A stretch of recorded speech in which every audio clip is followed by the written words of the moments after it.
So, we come on the air here at 6 o'clock, actually 6:01, and I just saw that Michelle and Chloe landed in Scotland.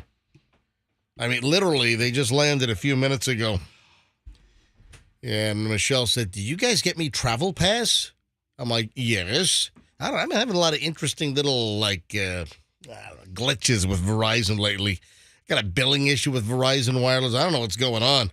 And you try to call Verizon, man, and Good luck. You end up with someone in the Philippines, man. It is impossible to get anyone in the United States of America anymore over at Verizon.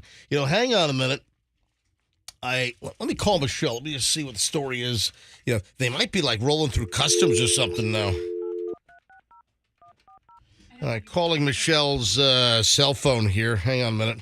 Yeah, your mic's not up because you just walked in late there, Roxanne. Go ahead. You're not supposed to talk to people when they're in customs. Well, I don't know. I don't know if they're in that area yet. Maybe so. But I'm not getting the little international ring. I don't know if you get that international ring in Scotland. If it's not Scottish, it's crap. Yeah. Maybe they're in, not customs, but immigration. Yeah. Leave a message. Yeah. That is so creepy. What is creepy? Yeah, that's a really creepy message. By the way, Michelle has had that outgoing message. I did that for her in 1997. I mean, that's how long. That outgoing message from Michelle literally has been around for, what is that, like almost 25 years or something. Your Leave. voicemail, too, right? What? The voicemail you've had on your phone for like 30 years. Oh, about the same thing. Yeah, I haven't changed mine either. Yeah, but hers is, leave a message. That's me. And then on mine, what do I say on mine? You're like, you know what to do. No, you know who it is. Yeah. Yep, you know who it is. And then boop, that's it. So I could just think of the preschool calling or a doctor calling for one of the kids, and they call this number that's on file, and it's leave a message. And the receptionist is like, I think their parent is like the Lord of Death. First of all, I don't sound like the tractor pull voiceover guy. You wish you sounded that good. This Saturday, Raymond James Stadium. dude, you're going to mess up your voice. No, I'm not. That is low. Well, first of all, my uvula is a little bit inflamed this morning. And Did you look at it and see that? Or no, you no, can feel I can feel it because you know what happens? If I mouth breathe, I know exactly what happens.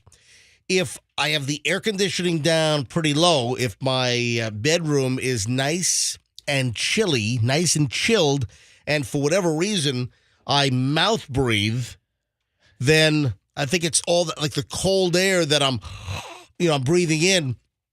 Because I can tell you wake up and the back of my throat is dry, and then I can tell that the uvula, the little punching bag back there, just feels like it's a little bit swollen. Now, I want to get a hold of Michelle because you got to be careful there. Over in Scotland, like they're renting a car now. So as soon as they get through immigrations, they get their passport checked and all that crap. They just landed in Edinburgh. It's not Edinburgh.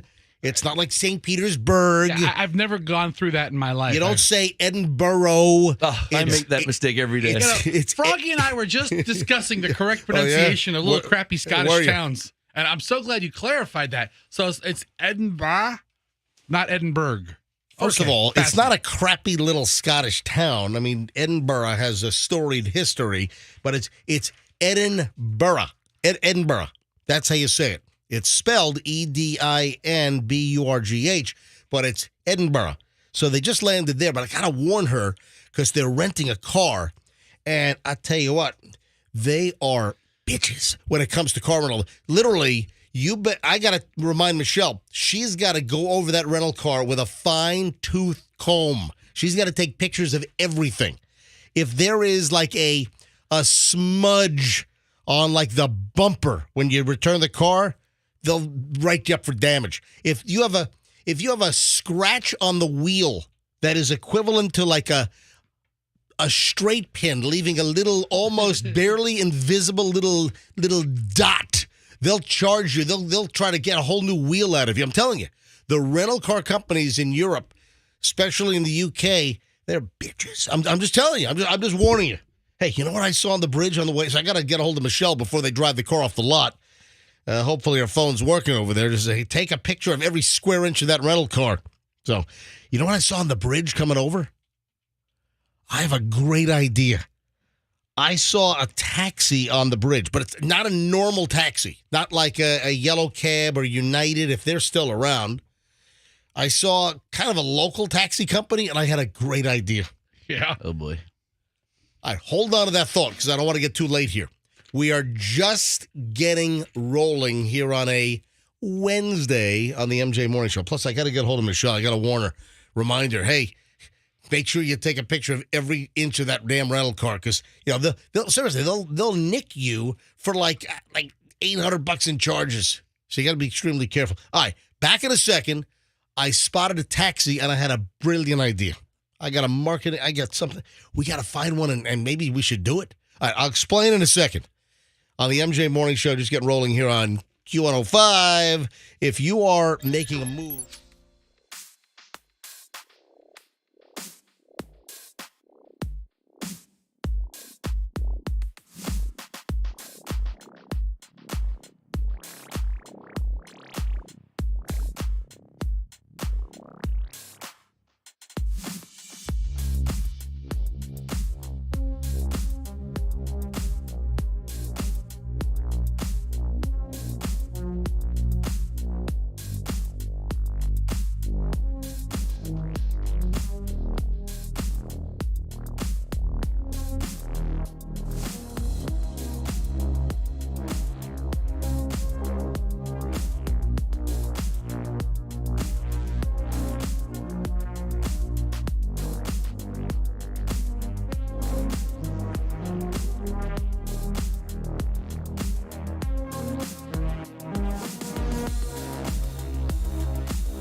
You got the MJ Morning Show. It is MJ here. Froggy, Fester, Roxanne, and that's interesting. Fester just brought something up, which I did not know about, which, we might have a bunch of folks that are in the trade that might be listening right now, and we might be able to provide you with some information that you might not know about. So hold on, get to that in a second.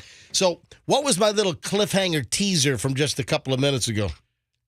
You saw a taxi cab? I did. So on the Howard Franklin Bridge driving in, last hour, in the 5 o'clock hour, I'm on the bridge, and I've seen this before.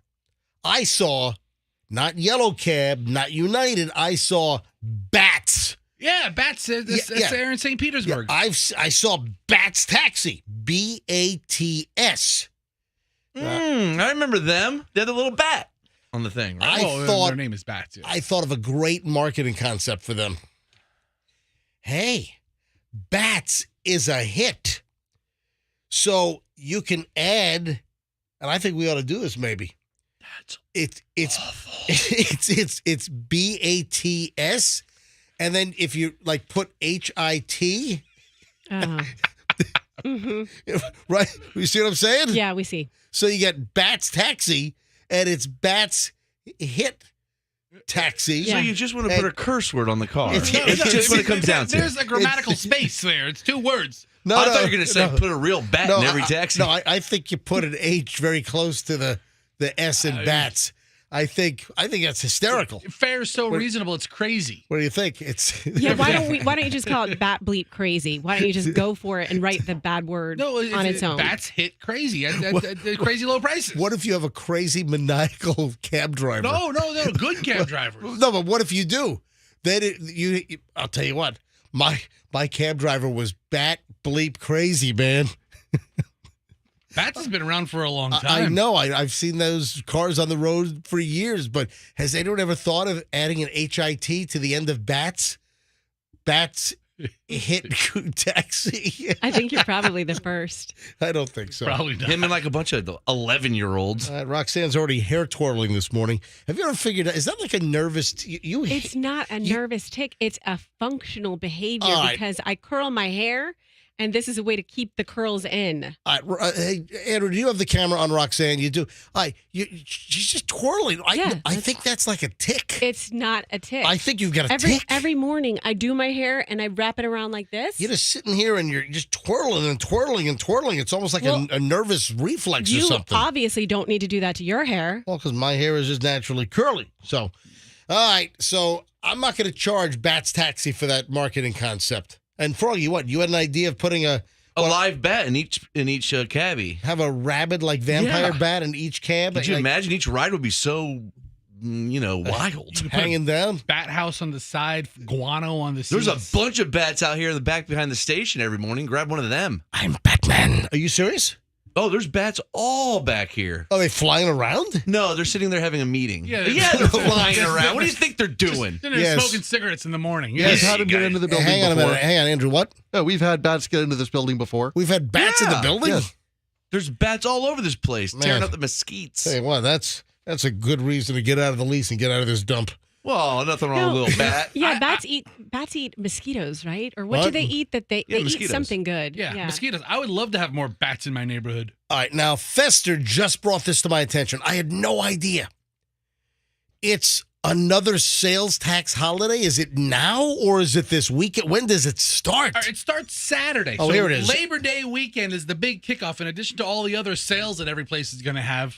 It's Florida Tool Time sales tax holiday, and it starts on Saturday. So we have the back-to-school tax holiday, and that happened with school supplies, and don't they do clothes as well, like back-to-school clothing for the kiddies? Kids' clothing, I think all clothing. But, And that's typically, is it late July, early August, right? Yeah, before school. Right before school. Yeah, I mean, that makes sense. Now, I remember the tax holiday for school stuff, but I didn't know that there was a Florida Tool Time sales tax holiday. This is the first year. Yeah. Well, there you go. It was just passed. This was the biggest initiative that the governor had is to pass the tax break on tools. Wow. Starting on Saturday, a lot of very common items used by skilled trades workers or trade workers are going to be exempt from sales tax. I want a DeWalt power drill. I want to go from the 18 point what is it? What do I have? I think I've got the 18.4 volt. I want to go to the new 29.7 volt model. Is it under $300? I don't know. If it's under $300, it's good. All right. So this weekend, September 3rd through the 9th. So I guess it's like a whole week almost. So the following items will be exempt from sales tax. So if you're in the trade, if you're a tradesman, if you're just a or regular woman, if you're a schlub just in your garage and you want some new tools, this is the weekend to buy it. Toolboxes for vehicles, $300 or less. So what? Like the toolbox that you put in the back of like a pickup truck bed? I've been wanting to get one of those for the Lincoln. Yeah, I'm sure they make one for a 2004 Lincoln Town Car. It's right in the trunk. Big toolbox. Yes. All right, so toolboxes for vehicles for less than $300, sales tax exempt. Power tools less than $300, sales tax exempt. What else? Work boots, $175 or less, tax exempt. Okay, they're all going to be tax exempt. You don't need to say it each time. All right, power tool batteries less than $150. Handhold pipe cutters, drain opening tools, plumbing inspection equipment. Industry textbooks, tool belts, a tool belt, $100 or less, no tax. I bet you get a really nice tool belt for $100. Yeah, right. What was that show? There's some real home improvement. What is that? That's Tim the Toolman Taylor. Tim Allen. You know what? I never was really a home improvement fan. What? It was great. You used to go, that's all I remember. Seriously, I was never really a home improvement fan. So what else is here? Hand tools, safety glasses, protective coveralls, duffel bags. I need some protective coveralls. LED flashlights for $50 or less, work gloves, shop lights. Yeah, I need a shop light.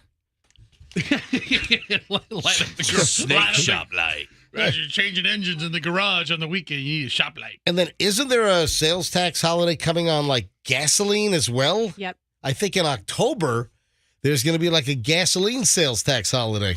I'm not opposed to the state having like a different tax holiday for a different product every month of the year. Wow. When is the crystal methamphetamine sales tax holiday? When is that coming That's up? closer to the holidays. It is? Like Thanksgiving week? Yes. Oh, very After good. Thanksgiving week. Thanksgiving Specials. week. Is that Yeah, you won't be so hungry for your turkey after you do all that, but Oh, man. What about the tryptophan? Will that still make you tired? Just getting rolling, folks. Thank you, Festa, for bringing this to my attention. I had no idea. Welcome. I got a pretty nutty pile of early morons in the news, which we'll get to next. I haven't heard from Michelle. I wonder if they are through. And I'm going to try Michelle in a minute. So I will. They're in They're not in Glasgow. They're in Edinburgh. And they landed because Michelle did text me. So hang on a minute. We'll try to call maybe Michelle and Chloe in Scotland in a minute. But more importantly, early morons in the news next on the MJ Morning Show on Q105. Hey,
boy.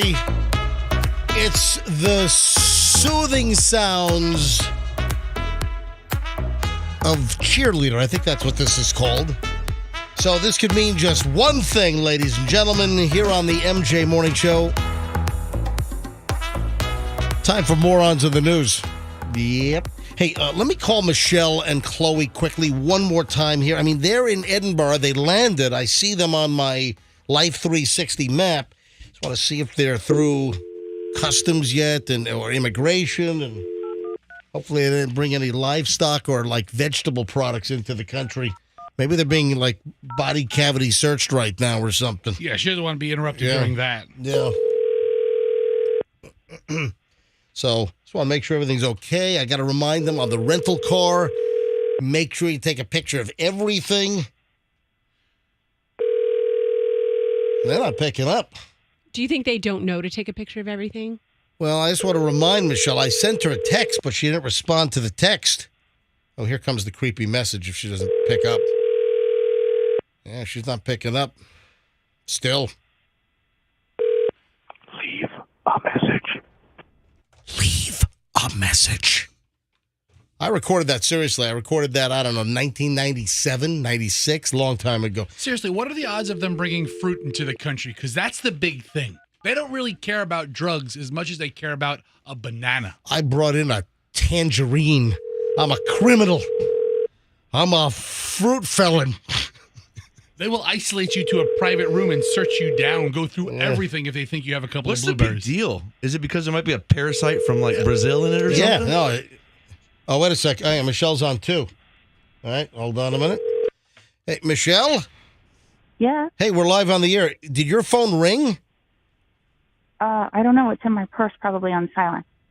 Oh, so did you know I was calling you? If it's on her. Well, I just looked at my phone and I saw that I missed your call. Okay, and I just tried Chloe's phone and it just rang as well. And you know how the kids are. Those phones are glued to their flipping ears, man. They don't miss anything.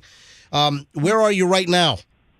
I am literally standing in the Hertz line to pick up the car. Oh, you are? Okay, very good. Yes. All right, how is the flight over to Edinburgh this morning? It was great. I don't think you're pronouncing it quite right, but I'll let it slide. No, it's Ooh. Michelle, it's Edinburgh. Edinburgh. It didn't. I don't know. You're not doing something quite right. No, That didn't no, sound it- like what the no, lady I'm- said when we got off the plane. No, I'm right. Oh, wait. So, a United flight attendant from Newark is going to know how to say Edinburgh? Oh, she didn't sound like she was from Newark. She absolutely sounded like she was from Scotland. Oh, really? No, it's Really? It's Edinburgh. Edinburgh. It's not Edinburgh. It's Edinburgh. I'm telling you. All right, sometimes you guys I have the most. understand that. We have a Scottish listener that compliments me on my pronunciation of Edinburgh all the time. Good Oh, job. okay. Every time is that why you're saying it so much? So you get that many more compliments? Yes, exactly. You guys literally argue about the dumbest crap. The dumbest crap. Michelle, how was the flight across the pond overnight? I don't know. I slept through the whole thing. Well, that's the plan, man. How do you knock Yeah. yourself out? Do you just have do you Drugs. take any like melatonin No, or chloroform. Yeah, really. No, we just, it was a 10 o'clock at night flight. That's what I do. I get behind her with a rag. Yeah. Just right. Nighty night, meat. All right. So the flight was good, and you got through immigration. Everything's good? Yeah. All right, excellent. And now you're at the car rental place. I just wanted to remind you that you need to. Did you see my text? No, I did not. Oh, I sent you a text. I sent you a text. Remember, when you get the car, you got to take a picture of every square inch of that car, because if there is a micro scratch, like a scratch the side of a pinhead, for whatever reason in the UK, the car rental companies, they want to charge you for everything. So take a picture of all the wheels. If there's even a scuff, a scratch, a tiny little blemish, you got to get a picture of that entire car. Plus, I think I got the rental contract. I think you've got a BMW 4 Series. Really? Yeah, I think you're getting a nice car over there. That's yeah. Okay. All right. So take a picture of everything. Of course. Everything. Yes, you framed me well. I know what to do. All right, sweetie. Drive safely. And is Chloe okay? She's great. All right, I got to go. I'm next. Oh, you're next. Okay. Bye. Talk to you in a bit. All right, there we go. Michelle live from Scotland, from Edinburgh. They're magically delicious. I'm sorry, that's not Scottish. That's Ireland. I'm sorry. Go to Scotland and start screaming they're magically delicious. Do they sell Lucky Charms in Scotland? I don't know. Do they sell any of the Americanized, like sugar-filled cereals that rot kids' teeth out by the time they're 6? Hey, Roxanne, stop twirling your hair, man. It's driving me nuts. You don't look over here. You can't see. That's all you can see is my hair. That's so it. you can't see my eyes or my mouth. So you may as well not even look over here. Roxanne, take one of those boards you have blocking the window light and just put it up as a partition so you don't have to see him. I'm doing you a favor. All right, guys, are you ready for some early morons in the news? Sure. All right, let's go. I got good stuff today. Well, it depends how you look at it. I mean, this is a real moron in the news. Very unfortunate for a woman at a senior living facility. This is awful. Out in California, a resident of a senior living facility is, no longer with us. Doesn't that suck? You make it through decades and decades and decades of life. Then you're in a senior assisted living facility, and then somebody serves you dishwashing liquid and you die. Boy. Bet you didn't expect that little twist and turn right there, did you? No. They always tell you that stuff is lethal. They're not kidding. A resident at a San Mateo elderly care home has died after being served dishwashing liquid instead of juice. What the? 3 people living at the Atria Park Senior Living Facility were transported to the hospital after consuming the liquid on Saturday, according to Cron TV. Our sincerest condolences are with the family, according to the facility in a statement, adding that it was conducting its own internal investigation. Yeah, good idea. On how one of your patients under care was served a glass of dishwasher fluid instead of what? Apple juice? My God. Yeah, the employees involved have been suspended. Oh, yeah, good on you. Good call. Yeah, exactly. We don't have the name of the deceased resident, but Marcia Cutchin told Cron News in San Francisco that it had been her mother, Gertrude Maxwell. Gertrude. I was going to guess Gertrude. It looks like 93 years old. Can you imagine you live to 93 years old and you die because the nursing home gave you a glass of dishwashing liquid? Once you pass 90, you think, yeah, I'm just going to die of old age. I'm going to go in my sleep, or, it's going to be something peaceful like that. But, Cause of death on the death certificate. Dishwasher liquid. Did it say that? No, well, I'm saying, what is it going to say on the death certificate? Poisoning? Well, that's what, probably so. I'm wondering if she just took a sip or drank the whole thing. I'm guessing that she must have drunk the whole thing. So Ms. Maxwell. I don't think a sip's going to kill you. Old Gertie. Old Gertrude. She had dementia. Oh. I saw that in another article. Yeah, no, I'm about to get to that. Okay, What so are we trying to one-up me over here? Well, no, I'm just trying to have a conversation about Ms. Maxwell and her dishwasher. Trying to one-up me drink. over here. I'm not trying to one-up you on the dead old lady. Gertie. 93 years old. She had dementia. She could not feed herself. You had to hold a cup to her mouth and tip it into her mouth, according to the daughter who claims that it was her mother. And then Cutchin added that she had been told by Atria that Maxwell had ingested an alkaline cleaning solution that eats protein. So it sounds like it's some kind of a caustic chemical to like clean like metal surfaces inside like a commercial dishwasher. So this isn't just like soap. No, I don't think this was Dawn. Yeah, this isn't like the little pouch of dishwasher that you throw. Even that's bad. This sounds like a really, really strong cleaner. Oh, this is awful. I mean, can you imagine that? You live to 93 years old? I think the family's got a hell of a lawsuit. I'm telling you, the family's going to make more money off of this than probably whatever Gertie had in the will. Poor Gertie. I hate to say that, but also, Gertie could have been a multimillionaire. Could have been. She could have invented the loofah or something. Isn't it ironic? Don't you think? Don't you think? That is just awful. Terrible. Guess what? Another California story here. I'm sorry. Nope, this is a Texas story. I apologize. It's a border story, and I am looking at a massive seizure. Not like, somebody... Epileptic. Yeah, not like that. I'm looking at a seizure of an enormous amount of drugs, and It was supposed to be a shipment of baby wipes, and it turns out it's $11.8 million worth of cocaine. In those little tubs that you have the baby wipes Well, in packages. This is crazy. A shipment of baby wipes coming in from Mexico over the U.S. border in Texas turned out not to be baby wipes. U.S. Customs and Border Protection, they seized at the Columbia Solidarity Bridge, according to the press release, connecting Texas and Nuevo Laredo over the Rio Grande.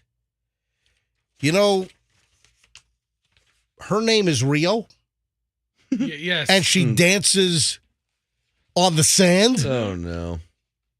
Did you guys know that? I did not know that. Everybody named Rio dances on the sand, right? Yes. That's a cue for you, Andrew. Officers from the Custom and Border Protection's Office of Field Operations sent a trailer truck which claimed to be carrying only baby wipes for a second inspection. And, well, the second inspection, whoever had a little idea to do a little extra check on this thing, 1,933 packages, about 1,500 pounds of cocaine, and not baby wipes. That's a lot of cocaine. Oh, there we go. Yeah. Hey, Andrew, that took a long time. Did you have to go, like, to Sam Goody and buy the record? How long? FYE, actually. Was that? I'm Is sorry. it still was an FYE? Still there. Really? Still FYE. Really? Is there? Her name is Rio, and she dances on the sand. Yeah, that's enough. Yeah. Give me the hook. Give me the little Rio part there. That's amazing. That's a lot of cocaine. What other completely innocuous things could you? Dude, it happens all the I time. know, but what more innocent than baby wipes? It happens all the time. Well, baby formula, the powder. You Yeah. can put the. Oh, here we go. Hang on a minute. Her name is Rio and she dances on the sand. And she's got baby wipes. Just like that river twisting through a dusty land. And a truck with 1,500 pounds of coke. Yeah, coming across the Rio Grande into Texas. All right. It's been a while since we had a really good Villages story. It has been. And, of course, we're talking about America's favorite hometown. Yep. Florida's friendliest hometown. I'm sorry. Friendliest. It's not America's. It's Florida's friendliest hometown. Listen to this. They call those folks up there villagers. Yes. Right? A villager was jailed on a felony charge after he got into a fight with another golfer over balls. John Francis Stinnett, 61. This is crazy. This is why I love this story. John Francis Stinnett is 61, and he was charged with elderly abuse because he punched the crap out of a golfer that was 65. So the 60, on. I'm telling you. I know a few 65-year-olds that can still kick ass. But can you imagine, there are like excessive penalties, or excessive is not the word. There are increased penalties. If you take advantage of an elderly person here in the state of Florida, if you try to scam them, there are enhanced penalties according to the law. But do you really think of a 61-year-old being charged because he hit a guy just 4 years older at 65 with an extra special battery charge? I mean, it fits the bill. Yeah. All right, hold on to that thought because there are more details to the story. So I want to continue with Morons of the News. Chunk number 2. Oh, also, a public bathroom warning. That's coming up in a minute as well. Public bathroom warning. Hang on, don't move. The second chunk of the Morons of the News next here on the MJ Morning Show on Q105. Stand by. Hey,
Hi, everybody. I'm Casey Kasem, and now we're back to the countdown. Oh, by the way, did you know that that's Asia? Heat of the Moment, made up of people from all kinds of different other bands that you probably heard of. Did you know that, Fester, by any chance?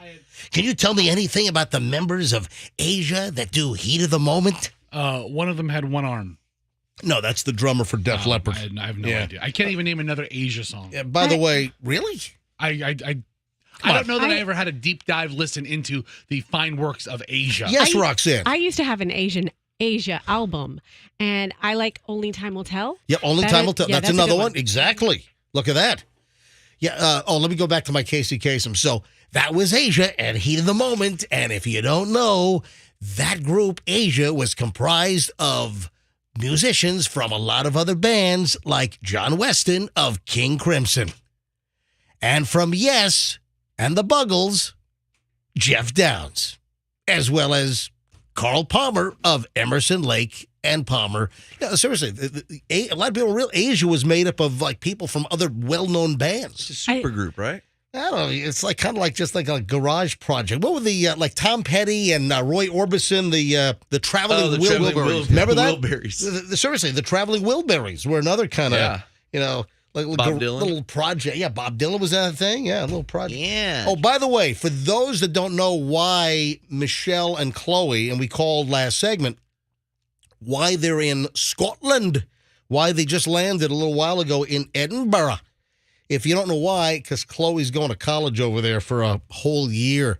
Yeah, Chloe's studying abroad, not a semester, not a couple of weeks. No, Chloe is doing the entire junior year of college in St. Andrews in Scotland. So Michelle's bringing her over, so that's why they landed in Scotland this morning. All right, let me get back over to this Villages story. I'm fascinated by this. And here in the state of Florida, you know that you've heard that any crime committed against... What are you smiling at over there?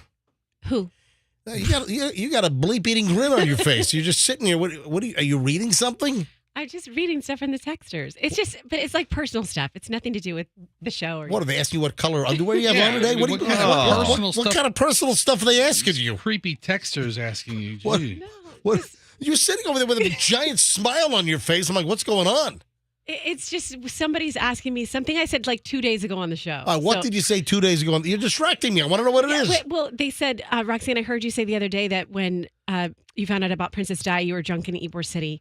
What kind of wine I do you heard like? you say on the show yesterday that when you found out about Princess Diana dying, you were drunk in Ybor City? I did Did say you that. say that on the show? Yeah. I did. I did. You didn't hear me say Because we that. talked about her Ford Escort being auctioned for like a ridiculous amount of money. We had two stories for whatever reason. Yesterday, we had two Princess Diana stories. One was that, her like 1980s Ford Escort like was auctioned for $750,000. All right, number one. And then number two, the owner of the Mercedes-Benz that they were in when the driver was drunk and crashed into a pillar in a Paris tunnel, which, by the way, I was in that same tunnel with the whole family going to dinner back in late July. And if you go to my Instagram, if you go to Certified MJ Radio, look for our Paris pictures, and you'll see I took a picture literally in the spot in the tunnel where Princess Di died. And it was weird because I had Chloe ask the taxi driver in French, hey, where's that tunnel where Princess Diana got into the car crash? And the guy's like, we, and he's pointing like right here. Yes. We were in the tunnel as I was asking, hey, where's that tunnel? Because I guess it subliminally looked familiar. So if you want to see the tunnel when you get a chance, go to my Instagram, Certified MJ Radio. Give me a follow while you're there, Certified MJ Radio, and you'll see the picture. Also other Paris stuff. Oh, and there's something else regarding an image, which we got. That's fresh. There's another image issue on my Instagram, which we'll talk about in just a bit. But the other thing was the car that Princess Diana and her boyfriend, Dodi Fayed, and the bodyguard, as well as that driver, Henri Paul, he was drunk and he crashed the car, apparently fleeing paparazzi. But that Mercedes-Benz, the owner of that crumpled, smashed up Princess Di car, wants the car back. We're in like 2022. It happened in 97? and they're asking for the car back. They say they're the rightful owner. I don't know what do you do with that? It's like a morbid, twisted. What do you put it on display? Yeah. You put it in like a Big Daddy Don Garlitz museum? I mean, what do you do with it? You take it to that, was that Mercer auction? Oh, no. His next car doesn't run. All right. Anyway, I wanted to know why you were smiling over there. So, Roxanne, you really said you were drunk and lit and feeling no pain in Ybor City when Princess Diana died? I didn't go into that detail, but you are absolutely correct. You said You were schnit-faced? You were vomiting on Yes. the Ybor sidewalks? No, I wasn't vomiting, but I was age-appropriate behavior. MJ got it started with like everybody remembers where they were when they found out the princess died news, and Roxanne's like, I was drunk in Ybor, and you glossed right over it, and I'm like, what? Yeah, you know what? I must have been thinking ahead or doing something else because I would have zoned in on that. I But was at the Full Moon Saloon. You what?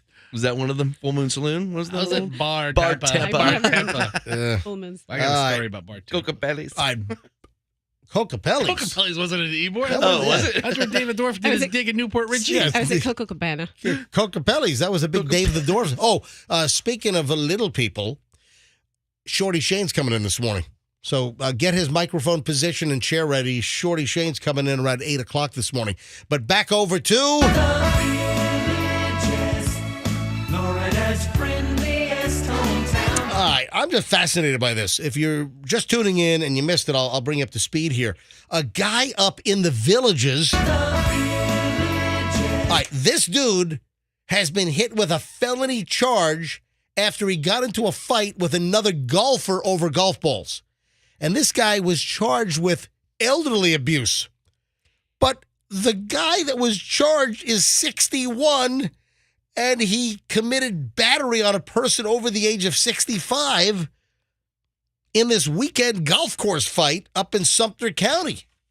I don't know if this is an inappropriate thought, but isn't that comparable to a 19-year-old dating a 17-year-old with the statutory rape type thing?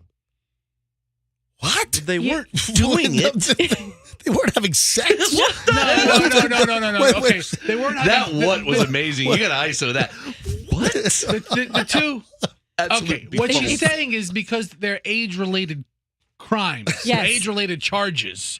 That seems like they're peers. Really and truly, aren't 61-year-olds and 65-year-olds peers? I mean, if you punch somebody who's 70 and you're over the age of 60, you should get a pass. It would be like an 18-year-old knocking out a 17-year-old. Would you knock out a minor? You Here's get in what more happened. trouble, right? John Francis Stinnett, 61, of the village of St. John's. He was arrested on a charge of battery on a person over the age of 65, according to the village's news. You just don't think of this. You got two senior citizens, and they're going at it. And the 61-year-old, that young whippersnapper, he gets hit with an enhanced charge. All right, so Stinnett had been golfing that morning and was playing behind a 76-year-old man. All right, that man told deputies that he had grabbed 2 golf balls from the green and then proceeded to the next green. It's according to the arrest report. He said that Stinnett, who stands 6'1", weighs 185, approached him demanding the return of his golf balls. It's a big old man. Give me back my balls. Then Stinnett says that Stinnett, this is the 76-year-old guy, pushed him, causing him to stumble backwards. And then Stinnett grabbed the man by the wrist, pried the golf balls from his grasp. And I'm reading this. This is the police report right here. And multiple witnesses told deputies that they saw Stinnett push the other man and take the golf balls. Anyway, guy was booked into the Sumter County Detention Center, finally released on a $2,000 bond. However, you just don't think of, 60. It's not like a 27-year-old, beating up a, 70-year-old dude. You got a 61-year-old getting into a fight with a 76-year-old, and we got golf ball theft accusations going on here. It's quite a difference, though. 61 and 75. No, 65. They're all No. You said 75. No, he was 76. Oh, this guy's 76. He Okay. was charged with battery on somebody over the age of 65. Gotcha. So that's where you get like an enhanced penalty.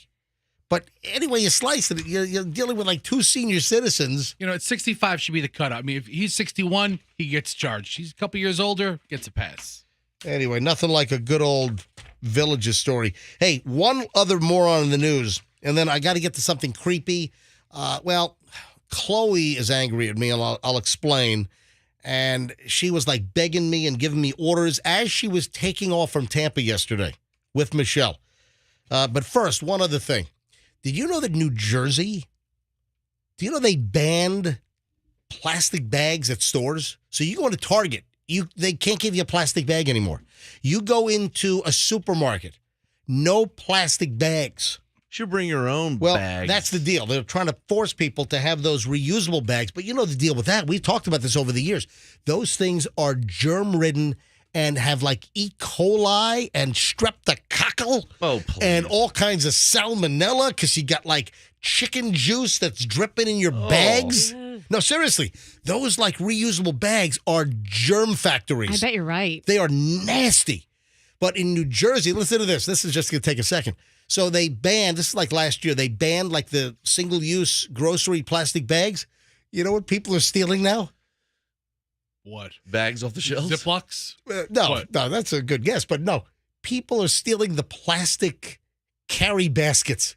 Yeah. They're just walking out with those instead of the bag. They're taking those things home. There is a rash of thefts in New Jersey of the plastic carry baskets. Talk about something that's germ-ridden. I never use those baskets. Well, listen, a shopping cart. You know, the handles are nasty. Oh, the seat, you know, the kiddie seat. Those things, you know how much like baby poop is on that stuff? Oh, it's ugly. Listen, I'm sure your kids pooped all over that. I'm sure My your kids don't poop I'm in sure your grocery kids are carts. still pooping all over grocery carts. Maybe not now, but back in the day, I can tell you right now, Hadley had a couple of wicked blowouts. Oh, Dude. man. Winn-Dixie aisle 6, clean up now. And my Tell cart you. was just destroyed. And they just took it and put it right back in the rotation. Yeah. So New Jersey, they banned the plastic bags, so now people are stealing the plastic little baskets That's that what they you have. get, New Jersey. All right. When we get back in a minute, I posted a picture of Chloe, and Chloe's like, take it down. Daddy, take it down now. Now. I mean, literally, I got to show you the text string about a picture I posted of my daughter, Chloe. So that's on the way. And then if you use public bathrooms, have a warning coming up. So stand by. And Fester is triggered. Fester is you ranted via email to me last night. All right, hold on. We'll get to I don't all of wanna this talk next. about it. All right, hold on. Why does Fester get triggered over a product?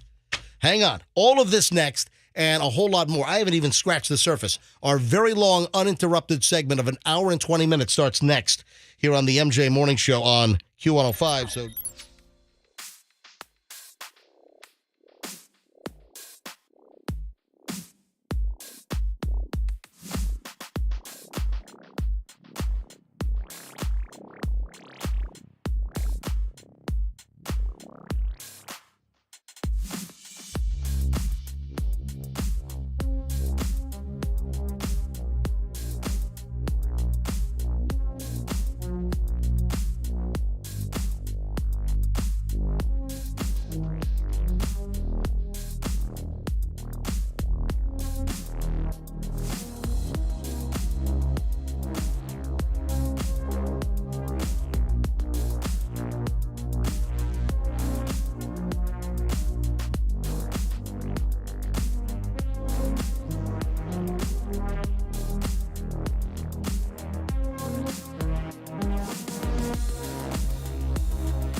24, and Julian just called me because, Michelle and Chloe are in Scotland. They just landed. Chloe's going to school there.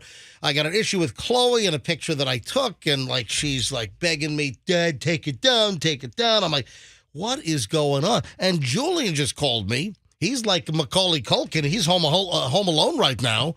And Julian just says, yeah, power just went out. So I don't know if, you know what I always hate? Is it my house? Did something go terribly wrong at my place? Or is it the whole neighborhood? And I'm trying to remember. I know with the cable company, I'll get an email that there's an outage and it's supposed to be restored within, an hour or two. I just checked my email. I can't remember if I get a notice from Tico, whatever the story is. Hang on, let me get Julian on the phone and then we'll pick up where I should be. What's Julian's number? Hang on a minute. 813. All right. Because that's going to bug me all morning long. I hope the power comes back on, but now I got to start calling my neighbors to find out. Hey, Hello. Hey, is the power still off? Yeah, power is still off. I noticed because I was just in bed, right, and then the radio, because I was listening to you, and the radio just went off, and I was like, okay, and then I looked at my phone, and my phone wasn't charging, and so I was like, great, and then I heard all the is it the alarm zones or is it the smoke? It's the alarm zones, right? Yeah, the alarm. Well, the alarm is also, if the alarm loses electricity, it's battery powered for the burglar alarm. Yeah. So those are going off every once in a while. All right, that's odd. All right, hang on. Let me send a note here to our neighbor. Let me just send a text. How about you just get your ass out of bed and walk up and down your block and see if your neighbor's lights are on? Probably a good idea. I mean, walk out back. Man, what the hell's my neighbor's name? Oh, here it is. All right. Skitch. I'm sorry, I haven't been listening. Do you, if you put the zip code in the phone? What do you do? I haven't been listening. What do you do over there? I'm talking to people on our text line. Okay. So here's what you do. You just go to the Tico website and you plug in your zip code and it tells you if there's a power outage. All right. Hey, Fessy, can you go to the Tico website? I'm sorry, I haven't been listening either. Just because I don't see an outage in your area. Yeah. Whoa. I can't believe Julian. Walk out your door and see if you can see your neighbor's lights. Or so Well, go look out the only lights window. I see on right now are the gas are the gas lamps. Yeah, so we have neighbors. obviously Yeah, those are gonna be on. we have neighbors that have. I don't get that either. What year is this? Well, no, they have natural gas lights on the front of the house or if the driveway. I don't get that. Like tiki Ben torches? Franklin. Well, they have like tiki torch lights, but it's like Tico natural gas, and I never liked that because I don't want to burn gas. You're getting billed for that. If it's daylight, I don't want to run gas flame and utilize, my gas meter, churning and racking up gas costs. If it's daytime, I want my electric lights on my driveway and my house to be off, not like gas. Anyway, that's a whole different story. All right, so I just, hey, Julian, I just texted the neighbor, one of the neighbors, asking if the power is out. I get kind of, weirded out. Hopefully it's, it's the whole neighborhood and it's not like I said, some kind of malfunction in my joint. You need that Tesla solar power plant in the garage. All right. So, Julian, do me a favor. Text me the minute the power comes back on. But Andrew, you know my zip code? How do you know if my power's on or off? You can go to the Tico website, go to the outage map, and it shows you where there are power outages. Well, maybe they don't know there's an outage yet. Yes, the electric company doesn't know where there's no electric. You're right. Well, sometimes you got to let them know. I don't think they know instantly if the power's out. I don't know if they have a big command center with a big, huge, massive movie theater-sized wall that shows and it zooms in on my neighborhood. I bet like they in the do have movies. Yeah. That's what I'm saying. The whole grid is down, sir. What do we do? Yeah. Yeah. Oh, that's odd. So 9 customers are affected in kind of north of the interstate, but in your neighborhood, I don't see a green dot on their outage map. Well, according to Tico, my neighborhood's not affected right now, but maybe we got to alert them. Maybe you should. Maybe a squirrel got into a transformer or something. Don't blame me. All right. Hey, Julian, do me a favor. Call me immediately if the power comes back on. Okay, all right, I will. All right, buddy. All right. I got to send. Man, tough times. Well, I think I paid the bill. That's the other thing. I think What was the other bill that you got that you paid and they mailed you a late notice? The water bill. Okay. I made a mistake, and I have City of Tampa water, and it was due on like the 15th, and I accidentally put the 16th down as the electronic auto bill pay. And immediately they generated like a final notice. It's like, guys, can you give me like 12 hours? I was 12 hours with the how about waiting a couple of days? I just thought it was a big waste. Here I've been a water customer with the City of Tampa since like 1994. I'm a good risk. So shouldn't they have like a smart computer, like a little AI going on? Nope. To say, hey, you know what? This guy has paid his bill on time for 25 years. No. Okay, so they're late by 1 day once. Maybe we won't send them the final cutoff notice. You never know when somebody snaps. You got to stay consistent. I'm sending messages for neighbors. Power out. Shh, don't do that. Don't do that. What do you mean don't do that? What if you didn't pay the bill? Then all the neighbors know you're a deadbeat. You think I care if I'm a deadbeat? If the neighbors know that I didn't pay my power? No, my power bill's not due until today, actually. So it wouldn't be no. They didn't shut my power off because I didn't get a final notice or anything. My power's fine. I pay my bills on time, except for the water bill last month. I generally pay my bills on time. That was the only thing. No, it's just gonna preoccupy me like all morning long. It'll be fine. Oh no! Oh, Julian, quick, eat everything in the fridge. Oh no! That doesn't go bad. Oh no! I just hold on. Can you give me 3 words? Did you get a message from Tico? One neighbor says power is not out, but then my other neighbor just said something happened, and I think it's on now. Don't think I hear the generator. All right, so one neighbor says... This is intense. Yeah, oh, jeez. Okay, all right. You want to go home? We can play a best of. I'm not going If home. you're distracted. If it's going to preoccupy the whole segment. Well, I am distracted. I am preoccupied. But this is just very, very strange. I feel like Julian will be okay for the next couple of hours without power. Oh, thank you, Mommy. I'm just trying to clear your mind of things that you might be worried about. No, I got stuff going on. I got someone coming over to the house later this morning, and we kind of need power for something we're working on. I just don't want to have some... Plus, Grandma's on a ventilator. What the hell are you making? What? I'm not making anything. All right, you guys ready for the little Chloe incident yesterday? I don't understand this because I thought it was a lovely picture. It was exactly. See, this is where we need to have our MJ Morning Show audience take a look at this thing. Fester, go to my Instagram. Okay. Folks, and Andrew, if you do me a favor, grab it also and put it up on mjmorningshow.com. So you'll be able to see this right now on my Instagram, Certified MJ Radio. That's my personal Instagram, Certified MJ Radio. It is the second item, and I snapped a picture of Chloe at Tampa International Airport. Can I stop you right now? Is this conversation on air going to get you in more trouble with Chloe? I think that's a fair question. Well, she does listen to the podcast if she's not listening live, so I'm sure she will catch up. And she doesn't like the way she looks in the photo. She is cute as a button. No, but she does all those filters and angles, and you just took A her picture. Brit's 8th grade class smile. It is a good-looking picture. Yeah, of Chloe course. is standing right in the middle of the departure area, right across from the United counter at Tampa International yesterday. You can see the escalators going up to the air sides right in the background. And it is a phenomenal picture. It is a cute picture. And Chloe she's at the gate getting ready to get on the airplane yesterday because they flew from Tampa up to Dulles, and then they caught the red eye overnight from Dulles over to Edinburgh in Scotland because Chloe's going to school for the whole year in Scotland. And I took this picture. I posted. I think it's the cutest thing. She's smiling. It's like, Chloe, what was my caption on here?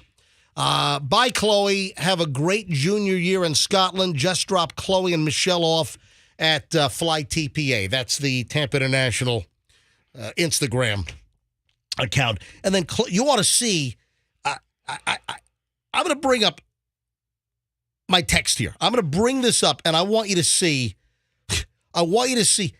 what she wrote. All right, Roxanne. I am going to give you this phone. I'm going to give you my phone.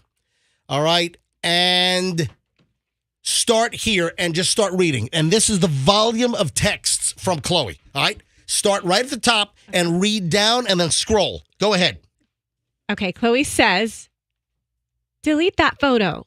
And then Todd says, that's an awesome photo. And then Chloe says, no, literally delete, please. I told you I needed to approve. Please remove. People keep seeing it. Send me another that you took. I'll approve it. Show mom. No, send me another one before I take off. I'm about to take off. Delete the one you have up now, please. Now, please. Where's mom? Another row. Send another one quickly. Quickly. Send me others. I'll approve another. And then all caps. Delete the one you have posted. Wow. And then MJ says, everyone loves it. What's the issue? There were within minutes, there were hundreds of likes on Chloe, my daughter's picture, as she's leaving the country for school. She says, MJ, right now as I'm reading this, Yes. I'm so mad at you for not deleting it. Just the discomfort that she's going through. You're mad at me? Yeah, I'm mad at you. I'm completely on her side. She says, I hate it. Please delete. I hate it. Send me others quickly. I'll prove another. You did not have my permission to post that. Delete now. Call the cops.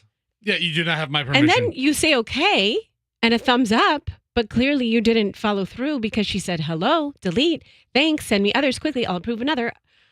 Send me others now. It better be gone. It's not gone. So Jeez, this is how?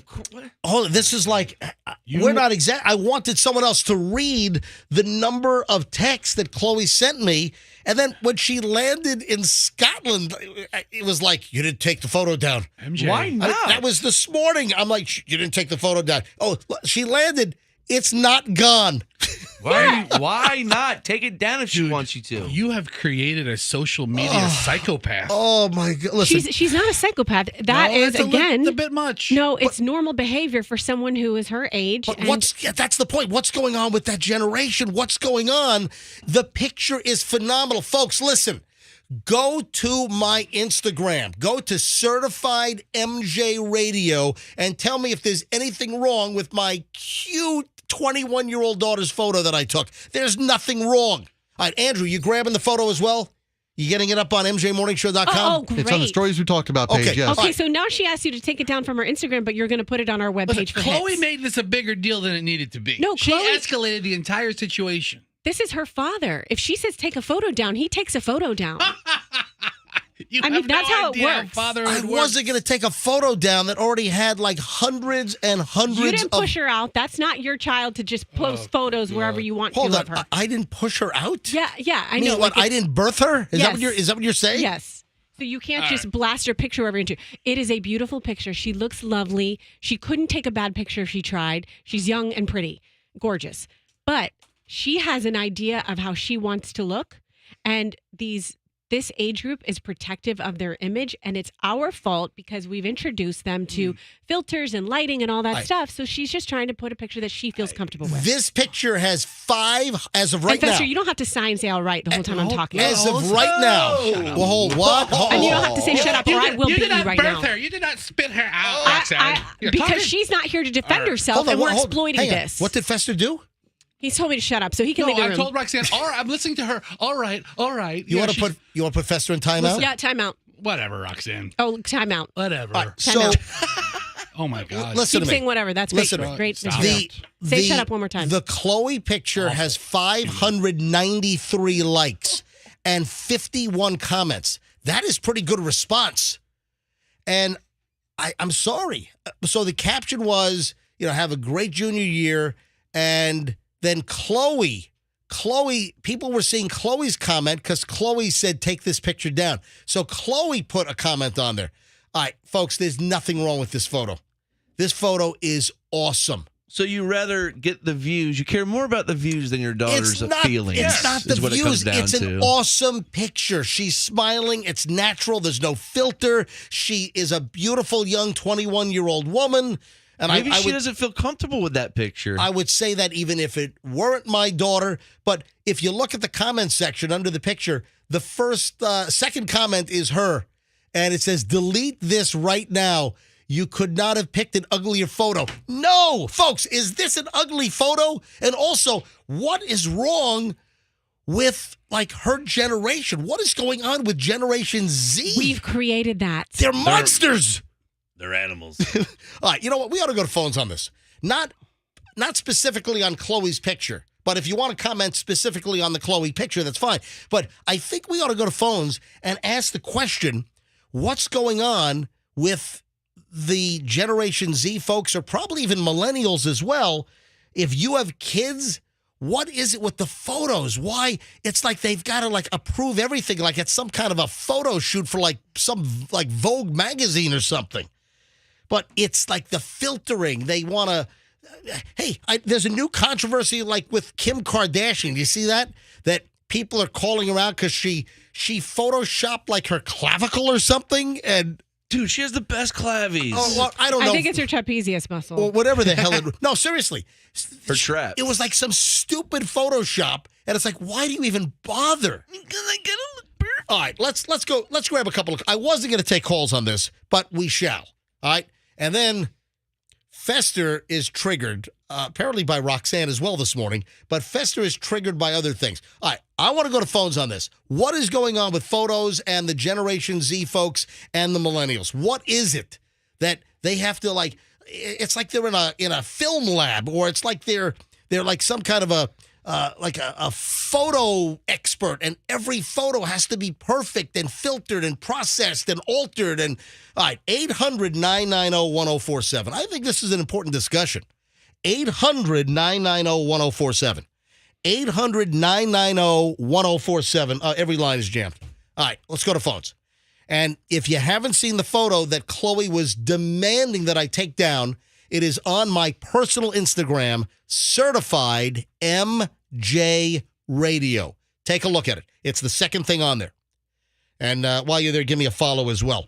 All right, let's grab Stephanie in St. Pete. Hey, Stephanie, welcome to the MJ Morning Show. Hey, guys. Yeah, my daughter is a figure skater, and she has an account that I run for her. And she has to approve every single picture that I put on there for her because she's like, Mom, everyone sees this. I think they're just honestly paranoid about what's being put out there. And I think this age, like, she doesn't even really like Instagram because it's so put out there. So I don't know if Chloe feels the same way, but they just don't want things out in public anymore. But hold on. But she puts all kinds of pictures of herself up. But you know, but she approves it. Whatever I pick, she won't approve because we're the parents. If that makes sense. Yeah, like, it does. I don't understand it. It's bizarre. I have had multiple texts just like you from my daughter. Take it down now. I didn't approve this. I've had the exact same text. All right, now I'm sorry. Did you say how old your daughter is? She's 16. Gotcha. All right, so Chloe's 21, just turned 21. All right, Stephanie, thanks for the call. I appreciate it. All right, bye. All right, let me grab Andy is in St. Pete. Hi, Andy, you're on the MJ Morning Show. Hi. Hey, how you doing? Doing well. My girlfriend is much older. She's a mature woman. I'm not going to give out her age, but we take lots of pictures when we go out, and she has to. It doesn't matter if I look good in the picture or not. That's irrelevant. If she doesn't look good, the picture gets deleted, no questions asked. And of all the things that I've heard you do on the MJ Morning Show and being her father and not taking it out, this is the most appalling. Whoa. I mean, we've done a lot of appalling things. Really, it's a high barometer. You're appalled? Yeah, I mean, it's your daughter. She says, take it down, take it down. I don't get to keep my good pictures of me if my girlfriend takes them. If she thinks she doesn't look good in it, if she doesn't, we take the picture down. No questions asked. Is she still mad at you, MJ, about this? She's got to be. She sent 1,000 texts to now the you country. put it on the website. You're taking calls on it. No, here's another thing, MJ. You're trying to correct her behavior. You don't like the fact that she's uncomfortable with certain pictures, so you're trying to correct her behavior by putting pictures she's uncomfortable with on your Instagram. That is no way to do that. Yeah, good point. She is going to hate you probably forever. In perpetuity. All right. Thanks for the call, Andy. Let me grab Maria in Sarasota. Maria, you're on the MJ Morning Show. Hi. Good morning, MJ and everyone. I listen to you every morning on my way to work. Thank you. you. Guys are wonderful. Thank you. As a mother of two daughters, I have a daughter 42 and a daughter 39, so I don't think it's just the X and Y and Z generation. If I post a picture, they flip. They'll call me, Mom, take that picture off. It's a horrible picture, and I think it's a wonderful picture.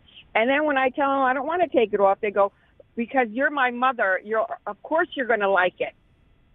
What are you going to say? Yeah. So I suggest you take it down because she'll haunt you for this. Yeah, you have dad goggles, so she's beautiful to you. She has harsher viewpoints of how she looks, and you just, think she looks beautiful all the time, which she does. Exactly. All right, Maria. Thank you. Have a good day. Listen, I'm preoccupied by what the last caller said, that of all the things we've done, this is the most appalling. Listen, I think we're pretty good most of the time. That almost sounds like a dare. I'm sure we've done some appalling things over the years, historically on the MJ Morning Show. But really? What it basically comes down to, MJ, is your respect or lack of respect for your daughter's wishes. I hate that you're putting it that way. That's how it comes down to. Not the whole parental rights or the whole long, exaggerated explanation of anything. No respect. Do you respect her opinion or not? A couple more calls here. Will is in Riverview. Yes, Will. Hey, MJ. Hey, everybody. Hi. What's the story? What do you think? I think you're her parent, and parents have the right to put any photo of their kids on. As long as you're under my roof, these are the rules in my house. Will, thanks for the call. All right, I got to move on here, but Ryan quickly in Bradenton. Hello, Ryan. MJ Morning Show, you're on. Hey, how you doing? So, I am well. I'm 22 years old, Mm-hmm. so I'm a part of this generation here. Yep. And people on social media are ruthless. Yes. When it comes to looks. When you take these pictures, you need the right lighting, the right angle, the right clothes. Everything has to be perfect. And if it's not, you will get trashed and bullied by other kids our age. So I think that's why she's like that. That's a really good point. Because, we're used to this. I don't like 50% of the pictures that people in here post of me on Facebook, but this is the job I chose. Chloe didn't choose this. Ryan, listen, I love that you're 22 and you're phoning in because you're really, essentially the same age as Chloe. Ryan, thank you for checking in. All right, one more call on this. And folks, if you want to see the picture, that Chloe is she seems to have backed off. I mean, she did comment when they landed in Scotland this morning, it's still up or you didn't take it down, but she's not like bombarding me with additional texts here. But take a look at the picture. It's on my Instagram, so go to Certified MJ Radio. On Instagram, Certified MJ Radio, and see the picture. It's the second item that's posted right now, number 2. And I just don't think, I think it's an awesome picture. I would be proud to show that picture to anybody. Oh, hey, you have a picture of your daughter? Absolutely. I'd be proud to show this picture. And then also, Andrew has it up on mjmorningshow.com. So if you're not on Instagram and you don't want to follow me at Certified MJ Radio, then go ahead and it's on mjmorningshow.com in stories we mentioned at the top of the page. I'm sorry, Chloe. Now you're hold on. Stop. Yes. It comes down to a matter of respect for Chloe. All right, one last call, then we got to move on to this teacher story. And, well, speaking of pictures, is this inappropriate? Gary's in Sarasota. Gary, you're on the MJ Morning Show. Final word on this right now. Go ahead. Hey, good morning, guys. Yes, I tend to side with Chloe on this because she is 21. I know you're paying for her flight and her school and all that, but you made it about you.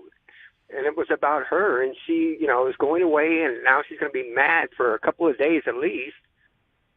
I don't know. It just seemed like you thought more about yourself than you did your daughter. No, not MJ. Now I got Gary guilting me up good over here. All right, Gary, thanks for the call. You meant well, of course. Right. You're not trying to hurt her. No. Ask you nicely to please take it down, Dad. Please. Sure. And then you just went ahead and did it. Guilt trip Gary over here. Put it on the website is probably the biggest mistake you Thanks, made. Gary. All right, let me call Chloe. Okay. Let me see if she'll pick up. She's in Scotland. She's in Edinburgh right now. All right. I think I dialed properly, hopefully. All right, let's see if she'll pick up now, because she did just text me. Hello? Hello. Hey, Chloe. Hi. Wait. Okay, go around the roundabout and go straight. Hello? Chloe, it's Dad. We're live. Hi. We just took a bunch of phone calls on the picture. Why don't you like the picture? Oh, my God. Because it is the ugliest photo of me I've ever seen in my entire life. It is not the ugliest photo. It is a great photo. It is a Chloe, I just saw you in person the other day. You couldn't take a bad photo. You're gorgeous 100% of the time, but I completely understand how you feel because MJ, you're looking at that through your dad goggles and you're just wanting to see your little baby girl, and so you're not harsh, you're not a critic like she is of herself. And if she doesn't want it up there, take it down. Thank you, Roxanne. Thank you. But, Dad, the thing is with you, you'll go to take a photo, you go right up close to what you want to take a photo of, and that's what you did. You got up all in my face. And the thing is, you only take, like, one photo when you go to take a photo. You don't take, like, multiple. So there wasn't a selection. Chloe, I wasn't up in your kitchen. I wasn't up in your face. It's not like I don't have nostril nose hair going on here. It's a nice-looking photo. People love it. It's getting hundreds and hundreds and hundreds. Well, that's what she wants to hear. Of comments. Now you're feeding into the whole machine of it. Like, is that what's important? Just that it's getting hundreds of likes and comments? Duh. I mean, do you think the one that Chloe would have approved would have gotten less likes? Yeah, the one where I look beautiful. Chloe, you look awesome. Chloe, I would never put a photo of you on my website or my Instagram or any social media that I wasn't proud of. Okay, that's fine. Chloe, did you know he posted it on the website? No. Oh, jeez. Froggy, what are you doing? All right, how's the drive so far from Edinburgh? How's the drive so far from Edinburgh to St. Andrews? It's pretty good. Mom's doing a good job. All right, now, it's a right drive car. Now, did you guys get a BMW 4 Series? Was that your rental car? Yes. Is it nice? Yeah, it's very nice. All right, excellent. All right, so how's Mom doing driving on the right side of the car and having to drive on the other side of the road? It's going well. She's not doing a bad job. I just can't fall asleep because I'm too anxious. So I have to like keep my eyes open. Yeah, good idea. All right, Chloe, drive safely. I'll talk to you guys later. All right, love you. Bye, guys. Love you too. All right, I'm not taking the photo down. It's awesome. It is an awesome photo. All right, speaking of photos. Wait, before you go on. Yes. I do now see on the outage map from Tico some green dots in your neighborhood. Oh, so it is because I'm getting nervous here. I don't want it to be like some kind of problem, like the underground line got chewed through by a squirrel or something. I don't want it to be like because I get a little anxious if the power's out, in my neighborhood. I don't want it to be just me, because that's a fear. Because if my neighbor down the street, they have power, but those. What the? So listen, the bottom line here is I know that neighborhoods are rigged kind of funny. Look at this green area right here. Hold on a sec. I know that neighborhoods are wired and rigged funny, that there are times where your neighbor could have power and you could be out. And I know that does happen in my neighborhood. It's kind of weird. Wow. Yeah, so is it back on at your house? I don't know. I gotta ask. I'll text Julia. I'll text. Hold on. I gotta move on here. Speaking of pictures, Fester, go to this website. I'm gonna give you some keywords here. Okay. All right.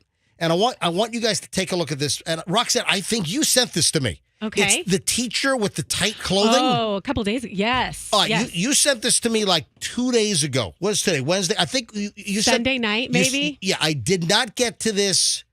You might have sent it Monday night for Tuesday, but we didn't get to it yesterday. There is a teacher in New Jersey. She's an elementary school teacher, and apparently she's getting slammed for the clothing she wears because she's got an insane body as far as some of her features, and they are so pronounced. I mean, it's almost like Jessica Rabbit, that kind of cartoonish, exaggerated cartoonish. All right, Festa, scroll up, and I want you to see this. And Andrew, you might want to get this story up as well in the stories that we mentioned on the MJ Morning Show. It's there. Okay, look at that. Bam, it's there already. A Pennsauken, New Jersey elementary school teacher, she posts photos of herself teaching in the classroom. But the complaints are the clothes that she wears, it's ultra tight. And they're form-fitting, and people are saying that she looks slutty, that she's trying to seek attention, and there are a ton of photos in the classroom. And this teacher, by the way, has 900,000 followers on Instagram. What the hell? And she's saying that she's being discriminated against. They call her a curvy New Jersey elementary school teacher being blasted for her extremely tight outfits, tight tops, tight pants. And she's got a waist, which is like a drinking straw. And then she's got wider hips, and she's got a big, juicy booty. I mean, that's a technical term. He used medical terms. I did. Are we to assume that some of this is enhanced? I mean, I don't think you come out with that thin of a waist and that big of a. I mean, I don't know. It looks to me like there might be butt implants or cinched waist. Maybe or something. she's just blessed. Did you see the photos? No, but I will now. Yes, come on over. How do you not go over and take a look at the photos? We're talking about this. He's just listening. Oh, yeah. He's enjoying the show like everybody else. That doesn't look real. But that's her proportion. Who's she dressed? She's Go trying down. Go down. There's this, scroll down. You got that. That one's not bad. That one's not that bad. All right, now, if you go to our website, we have a link to the story. You can see these photos up at mjmorningshow.com. So if you go to mjmorningshow.com, it'll be at the top of the page in the stories that we mentioned on the show. Click on that, and that'll take you to the link so you can see what this teacher looks like. It's right near where Chloe's picture is, right? A lot of photos on the MJ Morning Show today. All right, Fester. Yes. You are triggered. What's new? This is one of my least favorite times of year.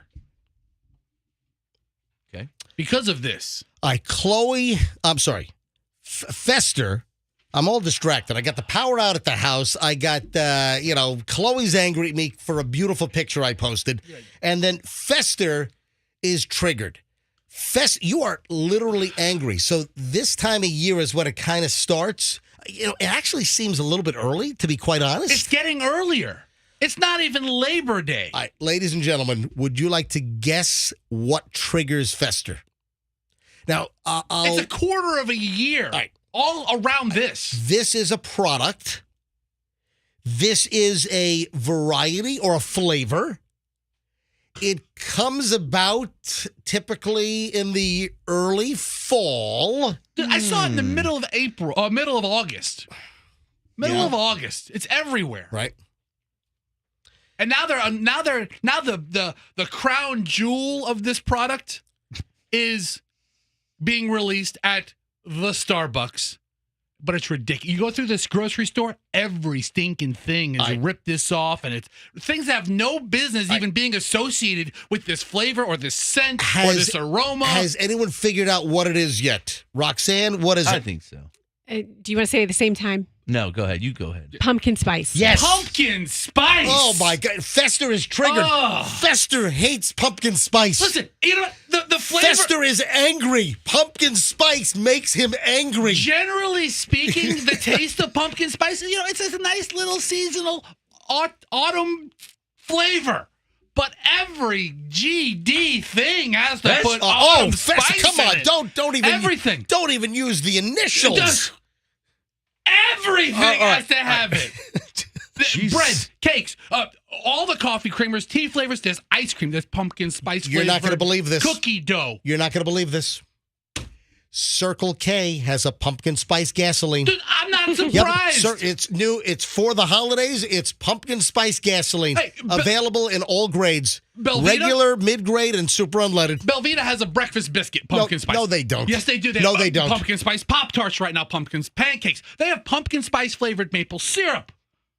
Who's started pumpkin spice? Was Starbucks responsible for the pumpkin spice drinks? Charlie Brown did with the pumpkin. Yeah, I can only start with Starbucks to. I'm gonna look it up with this Let's see. latte that caught on. That was so ridiculous as this one seasonal item. Everything has. They have pumpkin spice little Debbie rolls. They have pumpkin spice. Werther Originals. Those chocolates that the really old people eat. You mean the caramels or whatever? There are pumpkin spice Werther Originals? I feel like even a Cadbury egg is doing something pumpkin-y or something. Right? I'm sure. Make an egg into a pumpkin, jam it with that flavor, and you try to peddle a couple of I'm 100,000. going to wear pumpkin spice lotion tomorrow. Oh. Listen, pumpkin spice yogurt. Guess what? I'm wearing pumpkin spice panties today. New from Fruit of the Loom. Hey, it works. Fruit of the Loom. Isn't there a pumpkin in the mix? Is there a pumpkin I think there is. I think there's a panties. pumpkin in the loom. Right by the grapes. I mean, there's pumpkin spice Cheerios. Pumpkin spice Ew. makes Fester incensed. Fester is angry. Pumpkin spice incense. Yeah, I'm going to bring it tomorrow. There you go. It's not that the flavor itself. Okay, it's a pleasant The flavor or the scent or whatever. It's so much crap. Everything in the grocery store, every aisle. They have pumpkin spice taco mix now. That can't be true. Maybe it is. I don't know. I made that one It's up. the new pumpkin spice taco at Taco Bell. You know, how far away are we from that? There's a Steak and Shake has a pumpkin spice shake. Are you serious? Yeah, not to be All right. outdone. Dairy Queen has a pumpkin spice blizzard. Pumpkin spice Jello Well, it pudding. makes people think of the holidays. For the alcoholics, there's pumpkin spice Kahlua. Beer. Yeah, it's pumpkin. Yeah. Oh, yeah. It's so much, MJ. It's so much, and it's just kicking off because I think this week is the week that Starbucks is starting up with the. There's an acronym for it. Let the me tell you right- PSLs. What, PSLs? PSLs, pumpkin spice lattes. Oh, jeez. All I know is that it seems that the holiday events keep getting earlier and earlier. I saw an item that Costco already has Christmas trees set up. It's like, what? Really? It is August? We're still in summer for almost another month, and apparently Costco has already set up their Christmas trees. And you're not going to believe this. They've got pumpkin spice Christmas trees this year. Sure they do. Retailers got those are lovely. They got aggressive with that. They've always been aggressive with the holidays starting early, but I think it got even worse during COVID because people were like, let's have something to look forward to. Let's sell Christmas stuff in August. All right. So, ladies and gentlemen, if you see Fester, do not trigger him further with anything pumpkin spice related. Do you use those greenies for your dog? Those Yes, They yes. have pumpkin spice flavored greenies. No, they don't. For You are your no, they dog. don't. We use the greenies. My dogs love the Yeah. greenies. Well, do they like pumpkin spice? Because 'tis the season. There is no pumpkin spice greenie. You're making that up. Are you making that up? I'm not making that up. No, you're making that up. I am not. You know what I heard? All right, show it to me online, though. All right. Show me that there's a pumpkin spice greenie for your damn dog. And the pumpkin. greenies are those little, little dog treats, which there's is a pumpkin apparently, spice- good for their teeth. What, Frog? My dog loves those too, but there's also a pumpkin spice shampoo. Mm-hmm. Oh, my God, there's a pumpkin spice greenie. It's too much. Oh, my God, you got to be kidding me. Is it green still? It's still green. Why isn't it orange? That's a great observation, Froggy. Brilliant. Should be orange. It is. The greenie is not pumpkin flavored or I'm sorry, it's not pumpkin colored. God. Do dogs even taste? I mean, Of course they I do. think they taste. I mean, they eat things, they don't eat things. I mean, but the flavor of pumpkin spice, and you're sitting there just going This through is the delicious. Starbucks, get your PSL, and you're like, oh, I gotta get a great pumpkin spice for my dog. People love the fall, especially around here. The weather cools a little bit. Yeah, it goes I from know. like 98 to And like what's 97. great is when it gets like 79 degrees, like all the Florida girls are going to start wearing sweaters and turtlenecks Yeah. and high boots. I am moving on. Can I add one thing? The smell of pumpkin makes guys turned on, supposedly. Supposedly, it's like the guy's smell top of aphrodisiac. pumpkin. Yep. Well, hold on. A top aphrodisiac is pumpkin? Mm-hmm. Where do you think the jack-o'-lantern came from? I mean, some guy. I'll make this pumpkin. What are you saying? Just You make carve a pretty face in the pumpkin. You take it out to dinner. pretty mouth on the pumpkin. Did you say a pretty mouth on the pumpkin? I said pretty face. What I is said pretty no, face. Festus, Froggy said that. I said, don't forget the pretty All mouth. right, listen. All right, were you trying to turn this into an American Pie type scene here? Pumpkin pie? Oh, the If hot it apple turns pie. on, if the smell of a pumpkin turns on a guy, hey, listen. I'm moving on. We're moving on. I do not have an iPhone. I am not part of the cult of iPhone. Roxanne, you have an iPhone. Yes, I do. Fester, you have an iPhone. Yes. Froggy, you have an iPhone. Affirmative. My kids have iPhones. Michelle and I are Android. Now, I do know what the AirDrop is. Now, who uses the AirDrop? I mean, I've used it before, but I'm not a fan. Why are you not a fan of the AirDrop? Because you just too many mistakes that you could make. I have a Kermit the Frog wiener picture that I send out when I'm at airports or restaurants. No. Well, listen, hey, you're going to get kicked off the airplane. All right, here's the deal. Now, Not on the plane, but at the airport, you can see who else is on the network. Well, and I airdrop everybody like a picture of Kermit the Frog, their spread eagle. we have a new iPhone AirDrop airplane problem here. We've had these stories in the past. Remember that there have been passengers that have sent unwanted airdrops to other passengers on the plane. Remember there were, didn't some kid make bomb threats via airdrop on a flight, and they had to land the plane in like an emergency landing somewhere? You ready for the latest here? Now, I haven't seen additional details. Like, I know that it was a Southwest flight, and I know that it was heading to Cabo down in Mexico, but I didn't see where the flight originated from. There was not a lot of additional information, but there's audio. And through the AirDrop feature, and listen, I've used it before myself, even though I don't have an iPhone, I have an iPad. And for instance, when I was scuba diving in Egypt in the Red Sea back in March, I got some great GoPro 10 black video. I had the dolphin that swam like right by my head, and I had, I think, octopus. I had a bunch of cool things, and a bunch of people on the scuba liveaboard that I was on, they were like, hey, can you airdrop that to me? And well, it turns out since I put the videos on my iPad, I was able to airdrop to their phones, and they were all excited about that. So I know what it is. I'm just not an iPhone user. Here's what happened. Somebody was airdropping nude photos on a Southwest flight that was getting ready to fly to Cabo San Lucas in Mexico, and apparently the captain of the plane was getting the nude photos. The captain of a Southwest flight was getting nude photos and literally came on the PA system on the airplane, and this is audio that someone recorded. So here's the deal. This continues while we're on the ground. I'm going to have to pull back to the gate. Everybody's going to have to get off. We're going to have to get security involved, and it's vacation that's going to be ruined. So you folks, whatever that airdrop thing is, quit sending naked pictures. Let's get yourself to Cabo. That's amazing. Going to Cabo! Is that unbelievable? He must not have been a fan of the pictures. You realize what that's the equivalent of. Let me play the audio one more time. Southwest Airlines captain, listen. So here's the deal. This continues while we're on the ground. I'm going to have to pull back to the gate. All right. So if this continues, people sending nude photos, if this continues, I'm going to have to pull back to the gate. All right. What is that the equivalent of? Don't make me turn this car around. Damn right. That's what it is. Hey, kids, don't make me turn this car around. Don't make me turn this Boeing 737 Southwest flight around. Vacation ruined. That's what he's saying here. Listen. Everybody's going to have to get off. Don't make me take this thing back to the gate, because everyone's going to have to get off. So here's the deal. This continues while we're on the ground. I'm going to have to pull back to the gate. Everybody's going to have to get off. We're going to have to get security involved, and it's vacation that's going to be ruined. And your vacation is going to be ruined. Man, everybody's going to get off? Yeah, they're going to deplane everybody. You folks, whatever that airdrop thing is, quit sending naked pictures. Let's get yourself to Cabo. All right, whatever this airdrop thing is, quit sending naked pictures.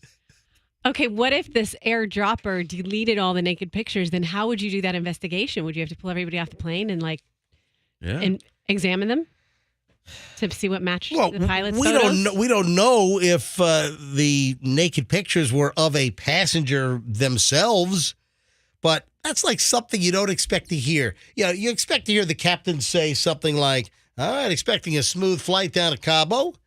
Going to be a nice flight. And remember, please treat your cabin crew nicely. They're here for your safety, but they're here to help with anything you need. So enjoy the flight, and we'll talk to you once we're airborne. You don't expect the captain to say, "I'm going to turn this airplane around, go back to the gate," because people are sending nude photos via Apple AirDrop on the airplane.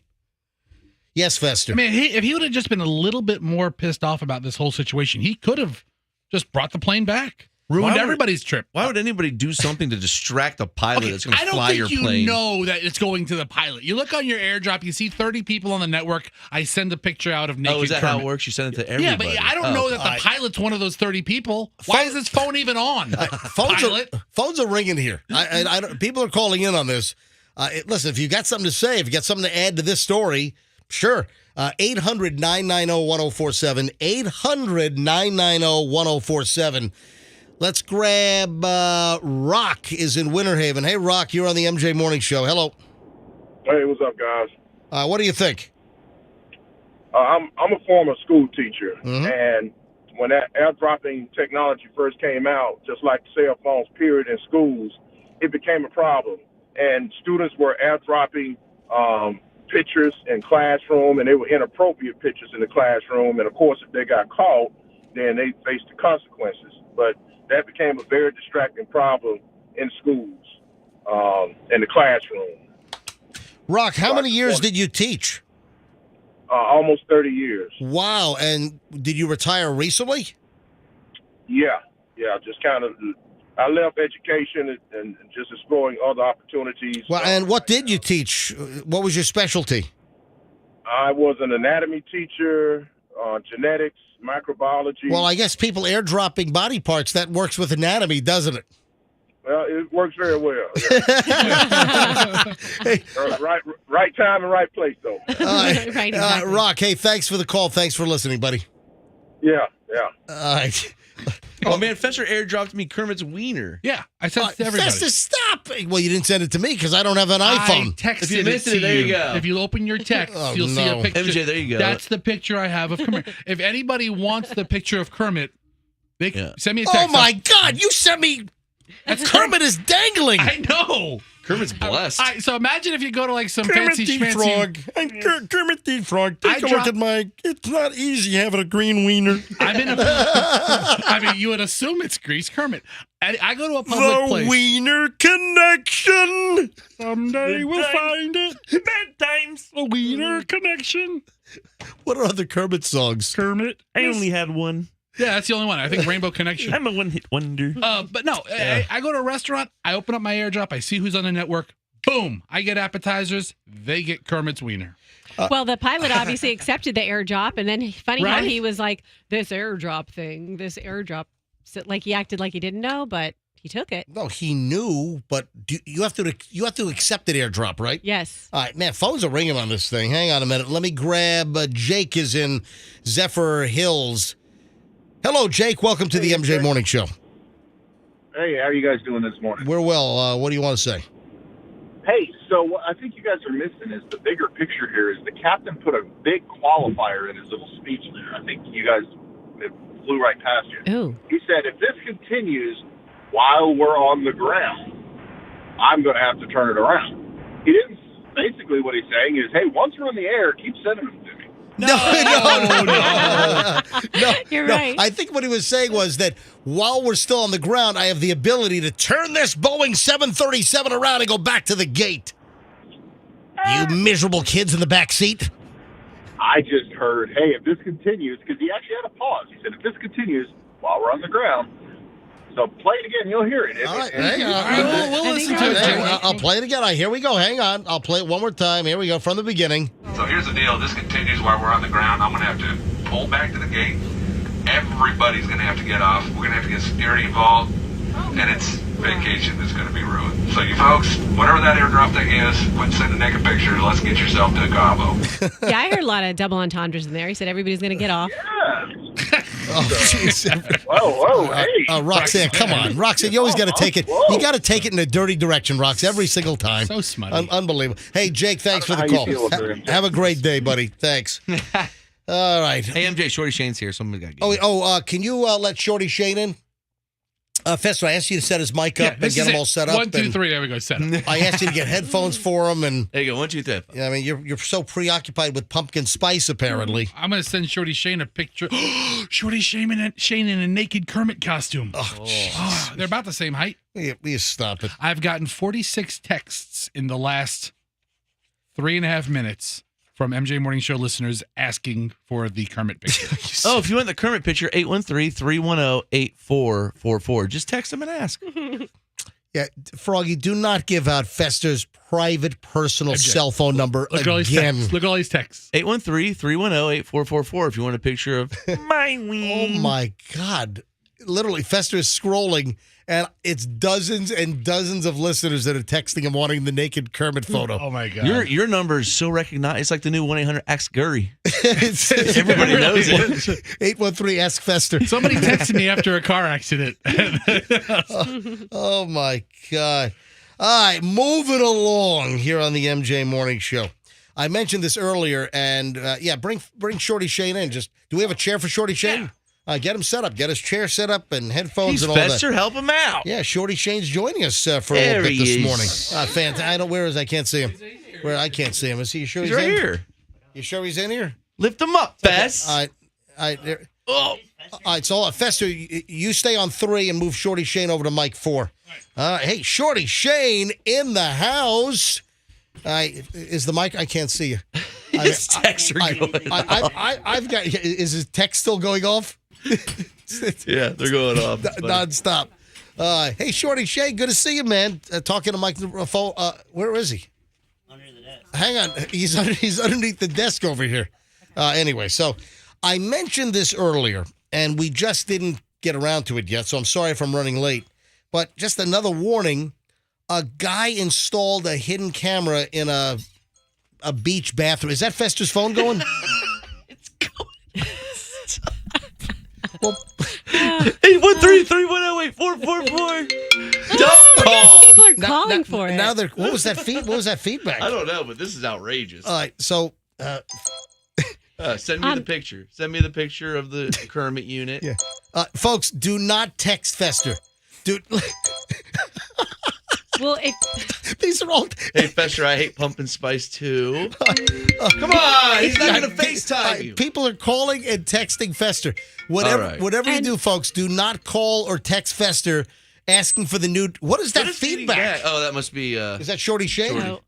All right. Yeah. Okay, so people are texting me on the text line. Can What's I that? please get a Kermit picture? And I cannot send it to you, but Fester can. 813-310-8444. Ooh, now Roxanne's in on the game. Fester, will you please turn your phone on silent? Sorry. That's just getting a million. It's going to distract me for the rest of the show. All right, so speaking of nude photos and Kermit's, turn your phone off. Stop calling him, or we're going to stop giving out the number 813-310-8444. All right, you got to be careful because you got sickos out there that, first of all, have nude pictures of Kermit the Frog with a green wiener. Yeah. All right, that's number one. But also, you've got sickos and perverts out there that like to install cameras in bathrooms. And the latest is a public beach on Sanibel Island. And you got a guy that was recording people in the bathroom. Cops say that several people were recorded inside the bathroom. They're looking for help from anybody. If anyone knows who did this. The camera was discovered after a Sanibel maintenance worker noticed what looked like a suspicious new fire alarm in the bathroom on July 28th. Dana Allen Caruso, 58 of New Hampshire, was collared, I guess, at Chicago O'Hare International Airport, awaiting extradition to Lee County. The camera was discovered at the end of July. Sanibel cops obtained a search warrant to probe the contents of this fake alarm. They discovered a camera inside, and they later somehow tied the device to this guy Caruso, who they tracked him down to Chicago, and he was arrested at Chicago O'Hare Airport. This guy had a hidden camera video machine inside a bathroom on Sanibel Island, a public bathroom, and they bust him at Chicago O'Hare International Airport. Every bathroom I go in, I look now up and I look in the little filter area, Dude, see if there's something looking. If you got like a vent up there, I mean, you gotta.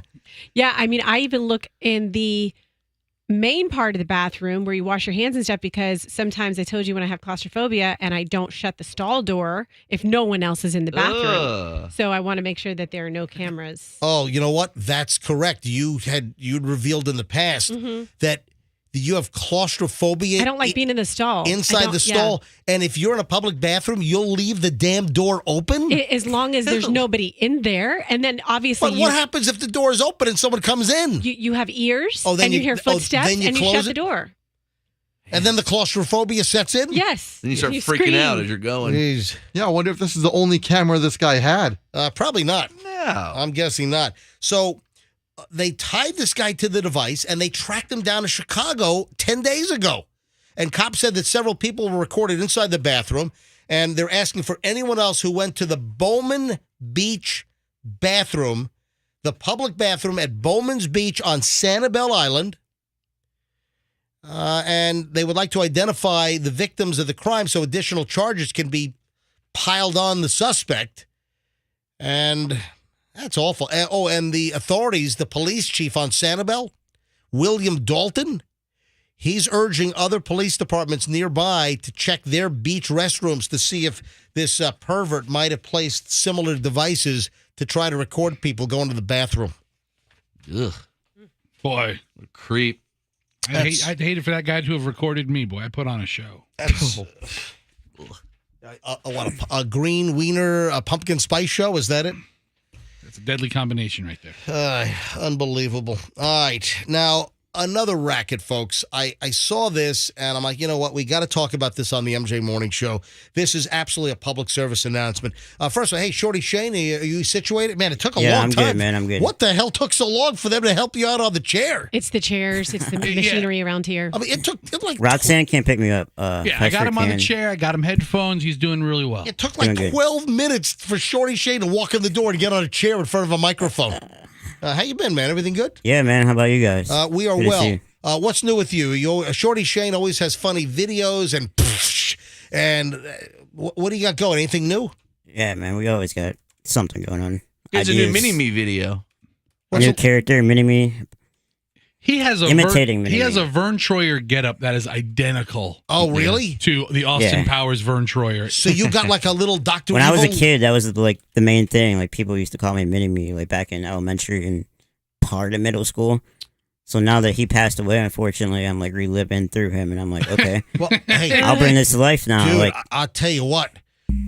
Isn't there like a rumor that Mike Myers is going to do another Austin Powers? is there? I think there is. I thought I saw that Austin Powers is going to come back, and what you need to do is shave your head, send them some pictures. You could be the I've new. already done that. I'm trying to get a hold of You him. need to get cast in that. You need to Dude, tag he him has in- he has a whole bunch of pictures. Oh man, look at this! I've been tagging him nonstop. Dude, I'm looking at Shorty Shane walking around in a little like a Mao outfit. You know that like that communist dictator looking gray outfit. The Dr. Evil outfit. Yeah, they know.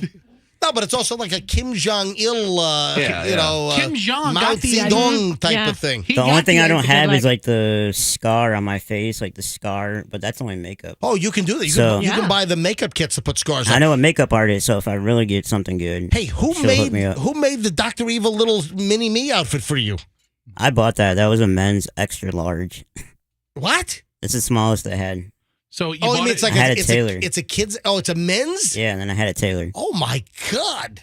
It's identical. You really look like Mini Me. We ought to get this posted as well. Anyway, Shorty Shane, great to have you back in the studio. Appreciate it. All right, I have a warning here, folks. Now, Fester, Yes. do you know what check washing is? Or Froggy, or Shane, or Roxanne? Does anyone know what check washing is? Is that where you change the number of the check or the amount of the check to be like a higher number and you try to cash it?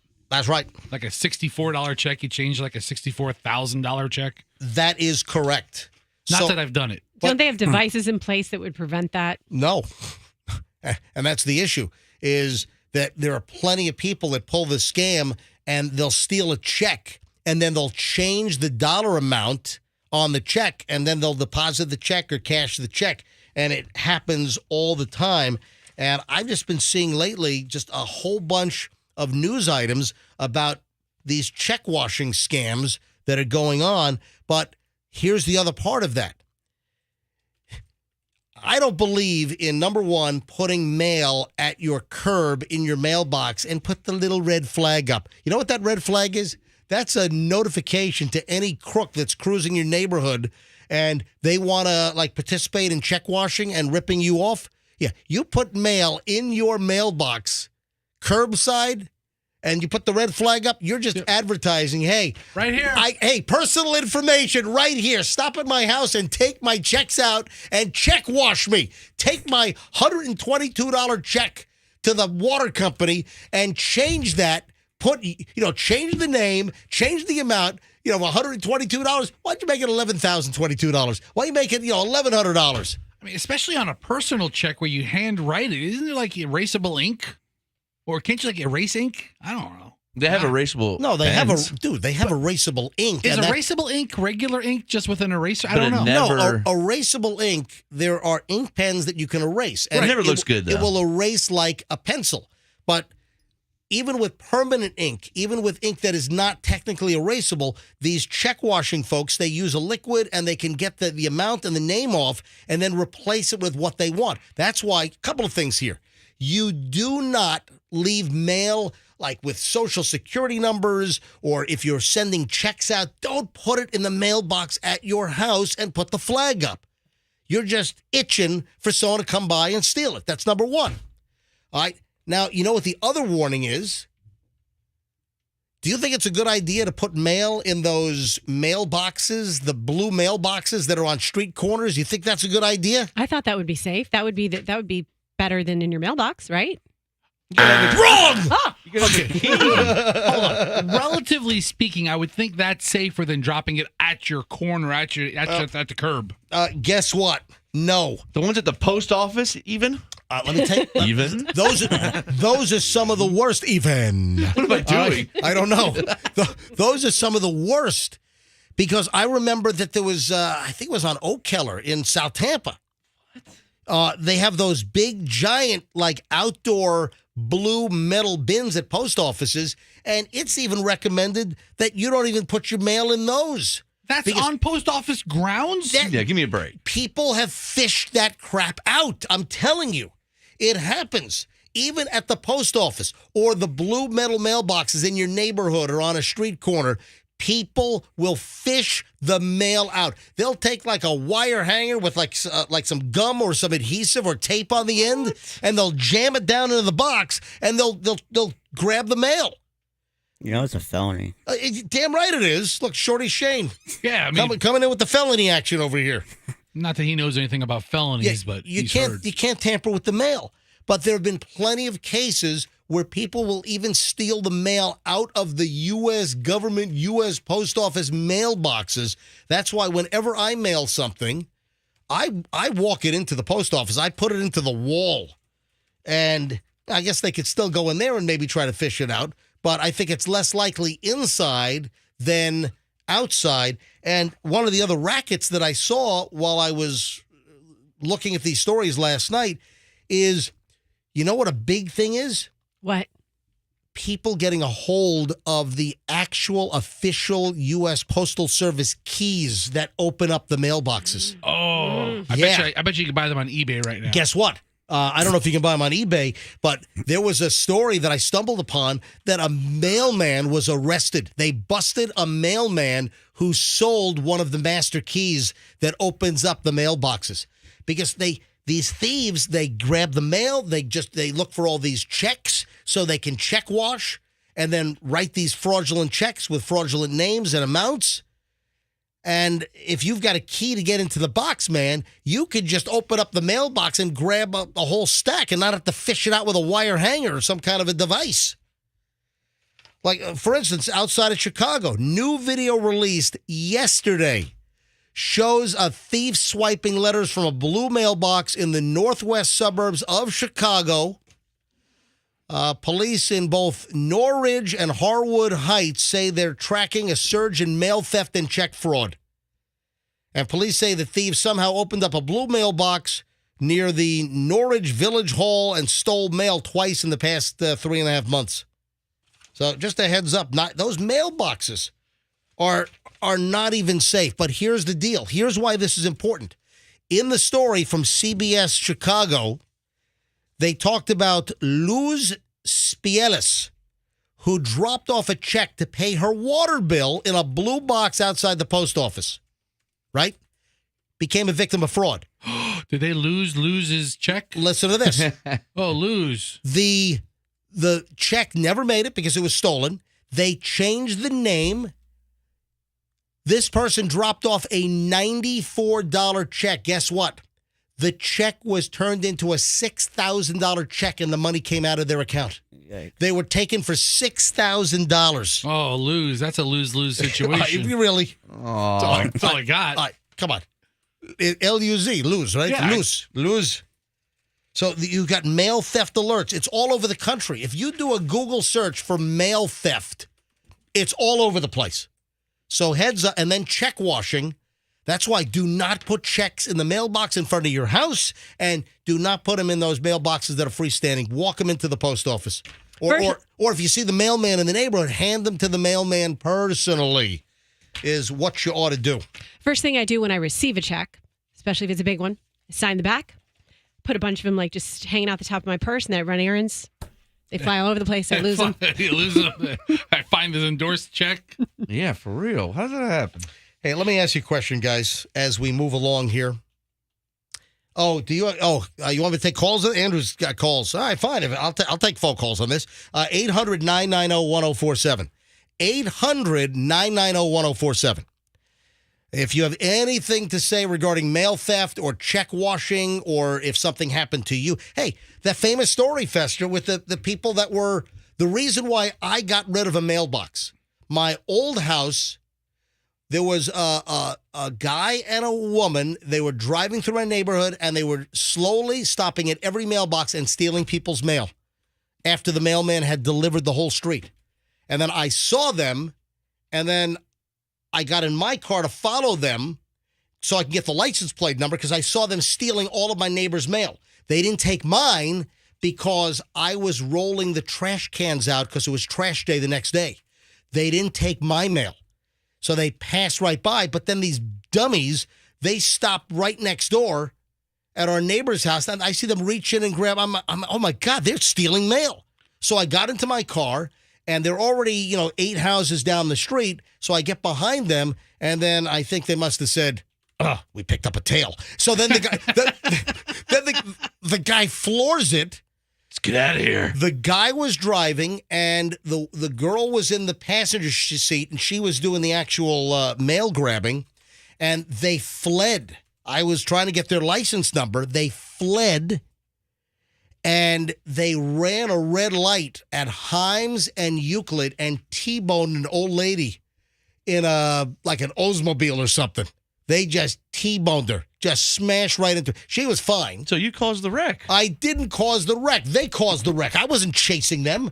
I was just trying to get their license plate number. If he said, "Oh my God, we have a tail," and then took off, then hit the old lady, this is the tail's fault. So then other people were attending to the old lady that was T-boned. They pull the car off of the smashed up car. Their bumper's like dangling, and they drive away. They head west on Euclid toward Dale Mabry. And remember right there used to be like a Payless shoe source on the corner there? Yes. Yeah, it's not there anymore. Then they drove into that parking lot, and they dumped all of the mail in the dumpster behind the Payless shoe source. All right. So I'm calling the cops. I'm on the phone with the cops at this point. People are calling up 911 to report the accident after these mail thieves decided to run because they saw that I was behind them. You're going to love this. They then drove the car to like North A, and Joe Redner used to have an office over on like North A, just north of Kennedy. Yeah. For like Redner Enterprises. And these boneheads, they drop their car off. They leave the car, abandon the vehicle because they were just stealing mail, federal offense, and they were just in an accident and a big hit and run, smashing a little old lady. They abandoned the car on North A, just north of Kennedy in South Tampa. right in like the parking lot for like Joe Redner Enterprises back when I guess his office used to be there. I don't know if it still is. And then they flee. They report the car stolen. Oh. But guess what? What? Joe has the whole thing on video. This was like 2001 or two. He had security cameras. So Joe Redner had cameras, and they were totally busted. You could see them getting out of the car. Anyway, I saw them in my neighborhood driving by slowly for maybe 10 seconds total. And then Detective Pugh with TPD. I remember I was working out that day at Harbor Island, and he calls me and says, "Hey, I want you to look at some mugshots. I want you to look at a photo lineup," is what he said. I need you to come downtown. So, hey, need you to come downtown, take a look at some photos. Do they have him walk into a room? No. Number 3. It wasn't a line. Okay, look straight ahead. Okay, turn to your side. No, it wasn't that. So Detective Pugh, who is, I'm sure, long retired, with TPD, he meets me in the parking lot of the Harbor Island workout facility, and we're literally standing in the parking lot. He pulls out 2 photo lineups of, I think there were like 8 men and 8 women on 2 different boards or 2 different pieces of paper. And he's like, "All right, can you identify the male driver?" And I said, "Boom!" And I point right to the picture. I'm like, "That's him." He said, "Bingo." All right, that was number 1. "Can you now identify the female?" And I said, "Boom," right here. And he goes, "Bingo times 2. Okay, did you really say boom, and did he really say bingo times 2? No, I don't. We need to get this guy snit on the force. I don't think so. But I literally saw these clowns for just seconds, and I was able to pull them both out of the photo lineup. He said, "That's it." And then I was subpoenaed. I had to go to court. This is like months later. God. I had to go to court to testify against them. I'm sitting in the Hillsborough County Courthouse about to do my good citizen deed. We'll go to phones here in a second. All right, I'm about to do my civic duty to testify that, I saw these guys stealing mail. They fled. They smashed into Granny. They T-boned her Oldsmobile. And I get word, I think the bailiff came out or somebody came out and said, "You're dismissed." We're not going to need you today. The guy took a plea deal. He pled. I mean, literally, as he's about to go on trial, and there as a witness, he pled out. So his lawyer, his defense attorney, probably a public defender, because this guy was a scumbag with a prior record. He's probably listening to the MJ Morning Show right now. Hey, that was me. Hey. I think he knew that. I think someone told me that probably driving around stealing more mail listening to it. What was that, Shane? Yeah. He's probably driving around stealing more mail listening to us. Shorty Shane in the house today. All right, let me go to phones here quickly. I wasn't going to take calls, but the phones have lit up here on mail theft and check washing. 800-990-1047 if you want to get in. 800-990-1047. Let's grab Stacy. Hey, Stacy, you're on the MJ Morning Show. Go ahead. Hey, how you guys doing? All right, so what's the story? Okay, so we had to return 3 AirPods to Apple. My daughter, not paying attention, put 2 of them in the mailbox at the post office. Yep. Okay, so those 2 came back to me. The third one, this was prior to those coming back. Well, hold on. What do you mean they came back? Oh, you mean you returned them, and when you said they came back, they shipped you replacement ones? Right, so we had to send the defective ones back. Gotcha. Yep. Okay, so my daughter, not paying attention to the return label, sent them through the drop-off mailboxes outside of the post office. Uh-oh, yeah. Now, before they came back to me, because they were returned to my address and not hers, because she's an apartment, she had my husband drop the third one off in the mailbox, him not even paying attention to the label. All right, so what's the story? What happened? Cut to the story. So the 2 came back to me saying, "Sorry, we don't return FedEx, boxes." The third one never came back. we still don't have it. So Oh, wait a minute. Hold on a minute. So you were supposed to you're supposed to drop these off at FedEx, and you guys dropped them off at the regular post office. right. Yeah, well, that was a mistake. All right. Mailbox outside the post office. Yeah. So Apple contacts my daughter about the third one, saying, "Hey, we got the box back, but the AirPod's not in it." Oh, wow. So someone stole the AirPod out of the box. That's like those thieves at the airport that steal crap out of your luggage. Stacy in Newport Richie, thanks for the call. Hey, Robert is in Palm Harbor. Hey, Robert, you're on the MJ Morning Show. Hi. Hey, how's it going? Going well. What's up? Is this the ambassador to Scuba? Yes, I am the ambassador to Scuba, Robert. Right. Okay. Because it relates to me renewing my Patty card, actually replacement card. Yeah, by the way, they want $50 for a replacement card. That's a little steep. That's exactly the number I was going to tell you. Yeah, it's $50. I had to send them a photo out in California. I'm Patty certified. And they never received it, and I mailed it like 4 months ago, and I can't get an answer from the Postal Service. I sent an AmScot money order. Now it's going to cost me $12, fill out an application and a stamp, and I have to send the original tab on the end of the money order, and then I'll get back $50 less my $12. Oh, that sucks. Yeah, it sounds like it was lost or stolen. I've had things disappear recently, also in the U.S. mail. I had something I ordered that was shipped from Pennsylvania. Never showed up in my house. I was listening to your show. It was something related to Scuba. Yeah. Or no, there was something with guns, I think. A gun cleaner.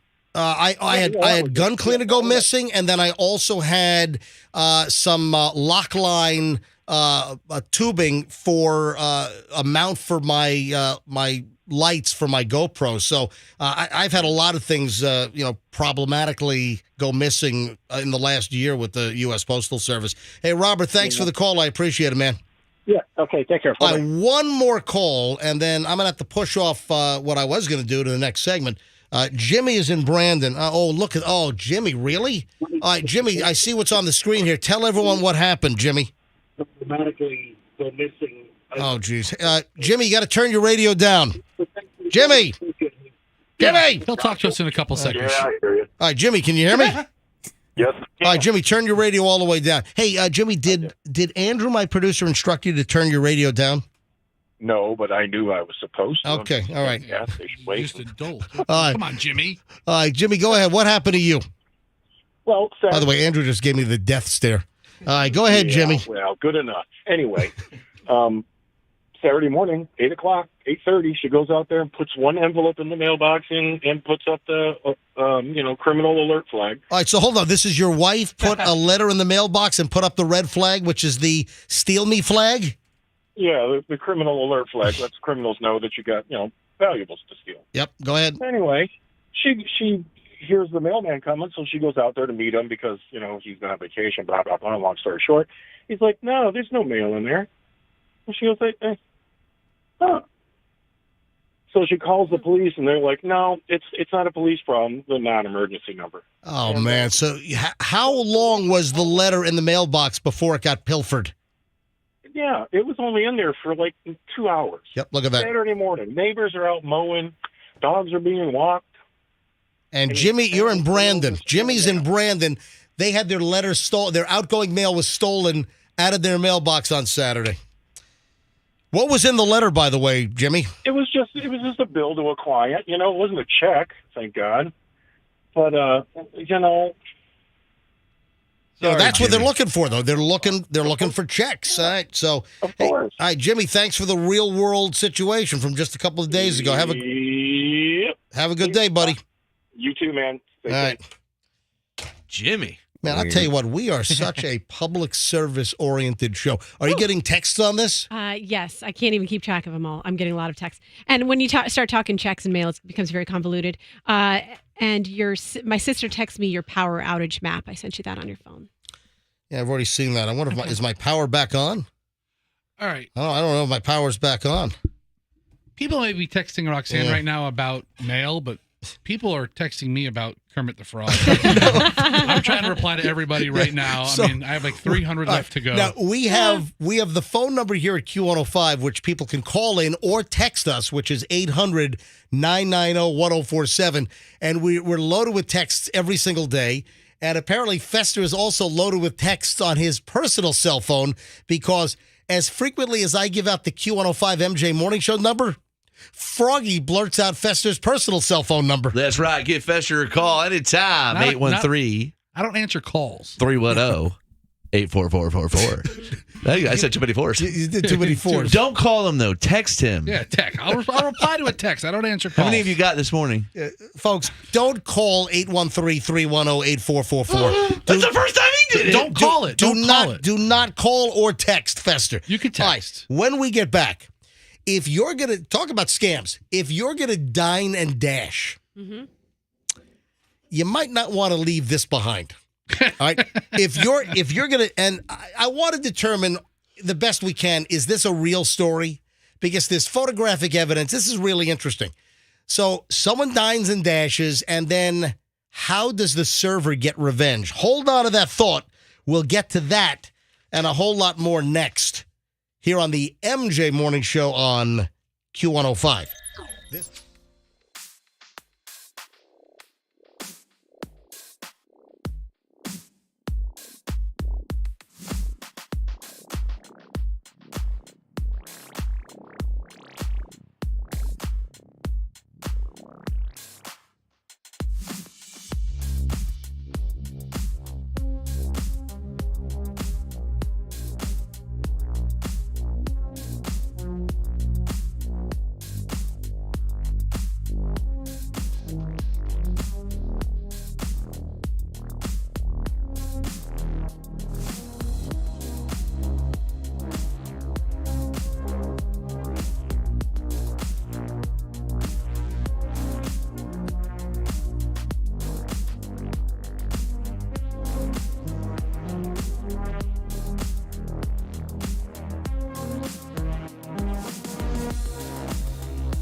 8:55. MJ and the crew here on a Wednesday. Yeah, a little distracted because the power's out and Julian's home alone, and just you got like next door neighbors got power, we don't. It's weird, the way these neighborhoods are wired. I can't figure the crap out. Why? It's kind of like like the Christmas tree lights. You got one bulb out, the old everything's out, everything and then, goes out. Then the newer ones, you can have a bulb out, they still work. I can't figure it out. All right, so you got the whole crew here. Shorty Shane in the house. Roxanne just made me coffee. Oh, isn't that sweet? Isn't that lovely? Hey, I got to ask a question of the team here. Froggy, have you ever pulled a dine and dash? I have not, but still time. You know what? I would have pegged you for a miserable. No, it doesn't work really usually. Oh, no. Now, Fester, I'm guessing that you have. Yeah, of course I have. Of course you have. I mean, not only, of course I have once. When was your? Oh, hang on. How many times have you dined and dashed? I mean, are you talking since I was born? I mean, I'm talking about in your life. Yeah, how many my times? entire life, 30 times. What? Okay, that. I mean, not lately, dude. You are a miserable scoundrel. Not lately, but I can tell you right now, from like 1988 to 1994 is pretty consistent. Maybe 50 now that I think about it. It's a long gap. You are really a scourge on society. See, the way to do it is have one guy act like he's going to the bathroom, then he goes to the car, then on his way out, he causes a distraction, and then you slip out the other side. What is this like? You going out to write a check to Bob from Bob's Country Bunker for all the beer you drank inside? Is that out of the Blues Brothers? Yeah, the Blues Brothers. My brother's gonna go out and write the check on the glove box lid. And, I'm gonna go get a check. You wait right here. You wait right here. Oh God! You've really dined and dashed 30 times in my life, at least. Oh my! What is in the last 5 years? I have never done it in my entire life. Hey, Shorty Shane. Yeah. I'm guessing it's probably not. It's not too easy for you to dine and dash. I can't do anything easily. They know me. Yeah, right. I mean, I can't get away with it because there's no one short. But are you really like Dave the Dwarf? He kind of waddled. Yeah, I do. But can you run or no? No. No. All right. I'm gonna go no. All right, Roxanne. Oh wait, so you've never dined and dashed? No. Okay, no. Roxanne. Thought about it. Have you ever dined and dashed? I did one time accidentally. Is this the airport story at Charlotte? No, that's I guess I did stole it a twice sandwich. accidentally. That's just petty theft. Yeah, you stole a sandwich because your kids were like yelling and distracting you, and you walked away without paying at the Charlotte Douglas Airport. So dine and dash, for definition purposes, is when you sit down, enjoy the whole meal, not carry out. Sit down, enjoy the whole meal, have table service, and then leave on the whole bill. Yep, Yeah. you just walk out. Right, So when did you did this deliberately? No, I just said I did it by accident. My girlfriend and I were at a hotel in Orlando. We were at a spa, and we were going all of us, we were just engrossed in our conversation. We just had a buffet breakfast, and we were like, oh my gosh, we're late, our spa appointments. And we just got up and left, and we realized later that we didn't pay. Did you go back and say, hey, we accidentally didn't pay? We did. And the guy was like, don't worry about it. Hold on. What? He then said, I'm going to forgive you of your debt? Yeah. I will absolve you of your debt for lunch. Don't worry, ladies, on me. Where was this? It was at a hotel in Orlando. I want to say. So it was the hotel restaurant? Yes. Yeah, he doesn't care. It was He's just some waiter. Was it a JW Marriott or something? Could have been. That? I don't know. Yeah. I don't know where you stay. You're about to ask what hotel, so she's trying to think give that's. that to I think you. that's what it was. All right. Yeah. All right, fair Downtown enough. Orlando.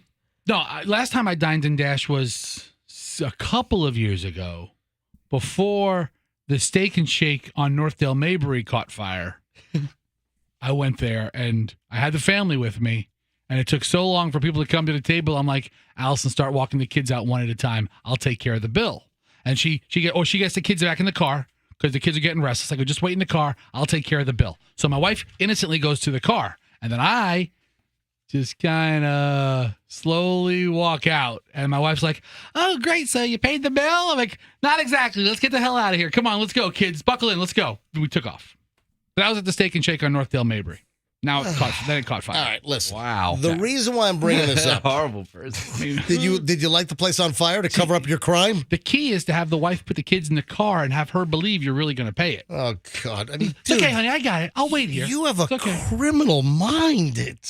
Dude, one time I was at BJ's, you know that like pizza brew house place. Oh, right? I thought it was like the wholesale club. No, I was at BJ. The restaurant. Are they connected? Because the BJ's in the BJ restaurant looks like the BJ's for the wholesale club. It's like the same type of font, isn't it? I love BJ's. Yeah, BJ's restaurant's one of our wholesale club. We're BJ restaurant fans. Anyway, we got a table right by the exit door. Yep.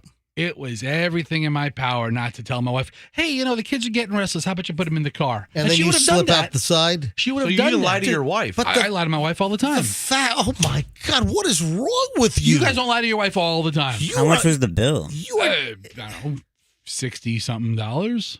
Dude, you are... I paid it, but I was right by the exit door. I'm like, oh, man, this will be so easy. But the fact that this crosses your mind... Karma's going to get him. It always crosses my mind. Andrew, tell calls to hang on, because there's a reason why I brought this up. Yeah, opportunities for petty theft always cross my mind. I'm trying to figure out if this story is real, because listen, when you have like the Reddit subgroups and you got stuff that shows up like on Daily Dot or whatever, I saw this yesterday. 2 girls were eating at a restaurant and they dashed. They dined and then they dashed. And then the server at the restaurant gets back at them. Why? How? Turns out that one of the girls left her prescription eyeglasses on the table. And then you see the server taking a picture of the server smashing the sunglasses and stepping and crushing them and bashing them to pieces on the floor. Yeah, I didn't see your glasses. Sorry. Anyway, a restaurant worker posted the so-called revenge photo. A table walked out on their tab, left behind a pair of glasses, and then Jessica left a little video of some pictures and a message to the girls who left the establishment without paying. Shows what happened to their spectacles as a result. Yep. And it's been viewed by a whole lot of folks. And she says in this video and the postings that, and you got the restaurant music is playing in the background. And she says, listen to this, quote, "You left your glasses, bitch," and holds up a pair of glasses, then slams the glasses on the floor and then steps on them, snapping them into 2 pieces. It was a good stomp. And then she continues to stomp on him, crushing at least one of the lenses. And Good for her. Then she captions the video. Hope those were $125. Probably more if they're prescriptions. Oh, yeah. For nice glasses for women, those are $250, $300 probably. I'll go down to Hopefully Lens she had Crafters. insurance on them, get a pair if they break. I don't think one free pair. Yeah, but I think you got to have your glasses. I don't think they're going back to get the glasses. That's what you do. Like, I have a warranty on these, so like a 1-year warranty. So like at the end of the year, I'm gonna bring them over. Yeah. Yeah. Step on. Yeah. Hold on. That's the move. Wait a minute. Just before the I warranty, paid for it already. so just before the warranty's over, you break them and then get a new pair? Yeah. They're taking your car The wash. eyeglass company doesn't care because they got to go through the manufacturer. Dude, I legit ass have an alarm set for 2 years when my lawnmower extended protection package I bought for an extra $30 expires, and I'm gonna hit a brick and bring it back and get a new lawnmower. I got it all worked out. That's not Dine and Dash, though. I paid for that service. However, I've Dine and Dash before. If you want more tips, you can text me. I'll send you more tips on how to do it. 813-310-8444. If you want some tips. Oh, my God. All right. So we have the Dine and Dash story. Eyeglasses smashed to bits. So revenge on the Dine and Dashers. Now, speaking of glasses,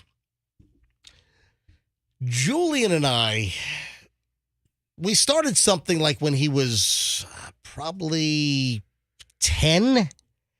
And it was back when Netflix used to have the Adam 12 episodes on Netflix. Remember Netflix used to have a whole lot more like older TV shows and then they disappeared? You know where a lot of those went? It went to Crackle. Well, hey, or Freevee. You know about Freevee? Yeah. I just discovered Freevee. There's a couple of apps that I really don't spend a lot of time Pluto on. has a lot of good old Pluto, stuff. yeah, it's another one. So, exactly. I just discovered Freevee. What's and that? I love Adam 12. The old TV show, it ran from like 1968 to like 1974 or 75. I love the show. I loved it when I was a kid, and Julian loved watching them on Netflix. Then it disappeared, and then I couldn't find them anywhere. And then I finally got a Roku. So for the streaming, I have a Roku. I also have Apple TV.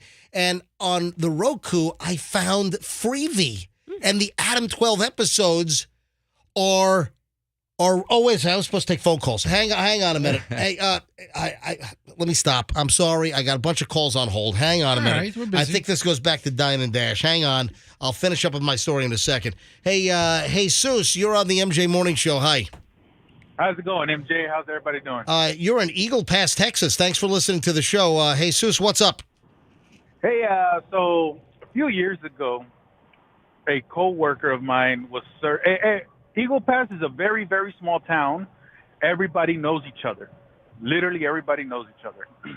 So the fire department went to go eat at the restaurant, and they racked up like $400 worth of appetizers and food and all that, and they left without paying. It wasn't a call, no calls. But wait a minute. Was it intentional or it was accidental? It was intentional. I mean, could all of the other officers or fire department personnel thought one person was picking it up and that one person didn't? No, they all got up and left. But wait a minute. It's a small town. They know it's the fire department. How do you get away with dying and dashing if you're the fire department?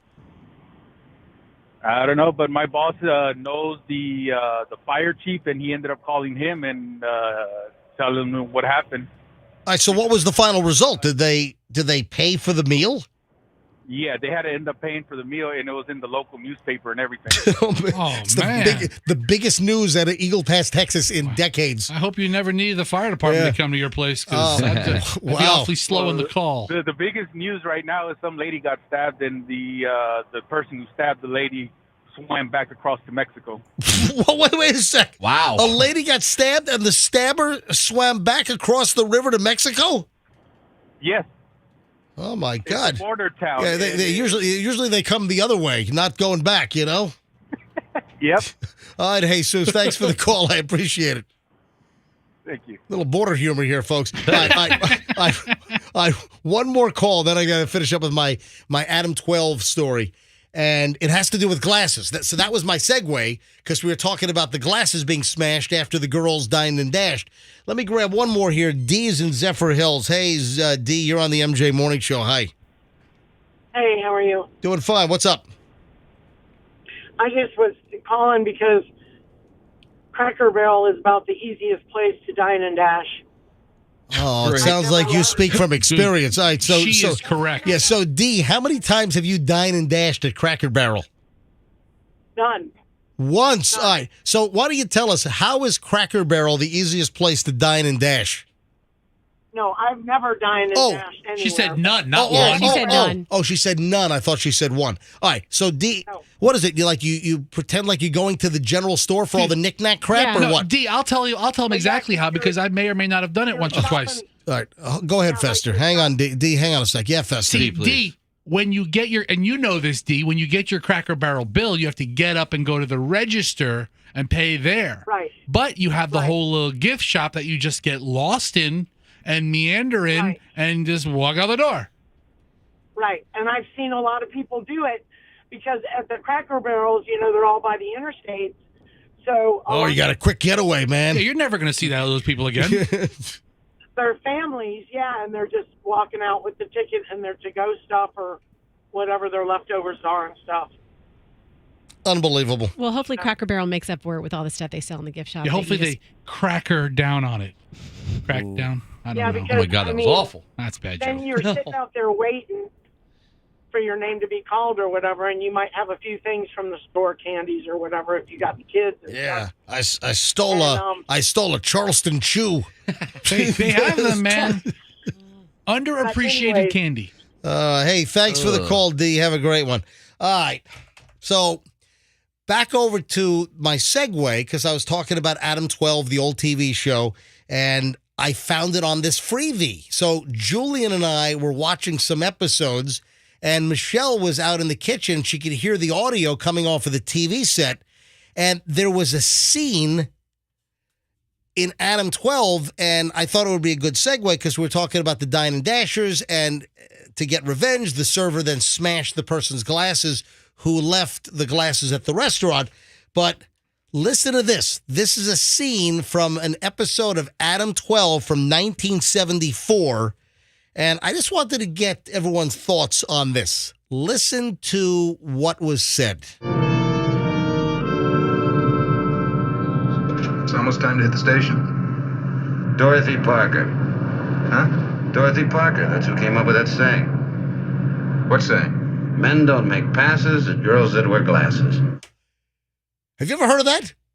Men don't make passes at girls that wear glasses? Oh. Maybe that's why the lady left the glasses at the restaurant and Dine and Dash. Yeah. That's a big saying in our town. Yeah.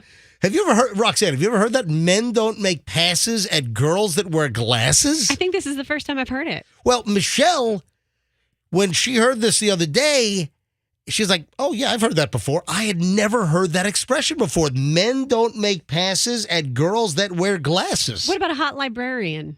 Exactly. Of all the things that rhyme with Man, passes. you're watching too much Skinamax over there.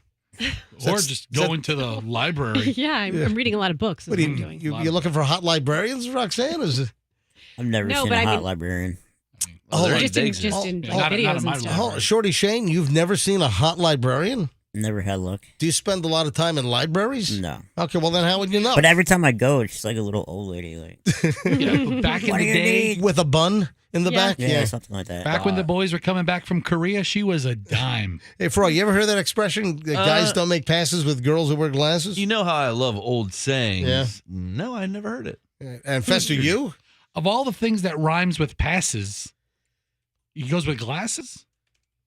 Guys make passes at girls with big asses? I mean, there's so many, Okay. so many I mean- other options. Flat asses, big asses, no asses. Yeah. You worrying about his spectacles? Come on, man. I just never heard that. Never heard that expression before. And I don't think that's accurate. There are plenty of very attractive women that wear glasses. Okay, we need a guy who's like 83 years old and to ask him. That was Because in this the is 60s. When was this show on? I mean, 70s? Adam 12 was like 1968 to 1975. Yeah, of course we would. And then I think they brought it back in the 90s for a little bit. And I don't think it did very well. It sounds like a big contact lens promotion. Who is this dame with the amazing body and glasses? Let me ask you a question, guys. Get her out of my office. I was back in sales yesterday. So I was back in the sales department over on the other side of the building. Oh. And I noticed this humongous pile of boxes. I know everything about it. All right, and I look at the labels on the boxes, and I'm like, okay. And I brought some of the boxes. I actually took a couple of the boxes from the sales department and brought them into the studio. Is that where this came from? Yeah, Okay. yeah. But I brought them in to talk about them, and I'm not going to steal them. I am going to put them back. But it all makes sense to me now.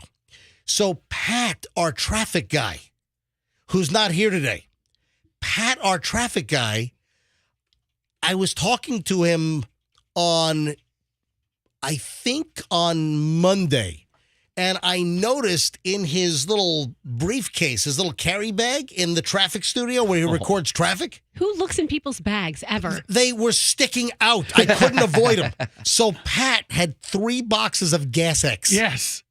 All right. So I'm wondering, does Pat, our traffic guy, I'm like, oh my God, he's got 3 boxes of Gas X in here. And I mean, what does this mean? It's called petulance. I can tell you everything about it if you want to know. Does Pat have a gas issue, No. or what's going on here?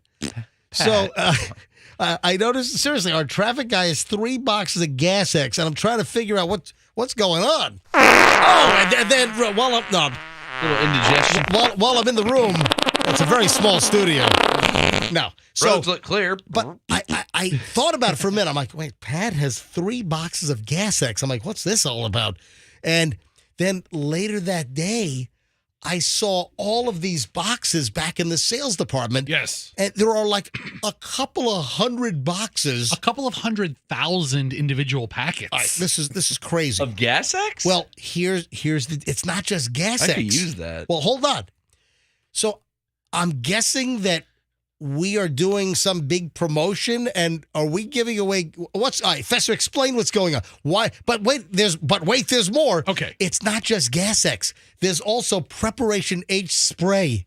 Right. So apparently, a lot of business with that back end area. Okay.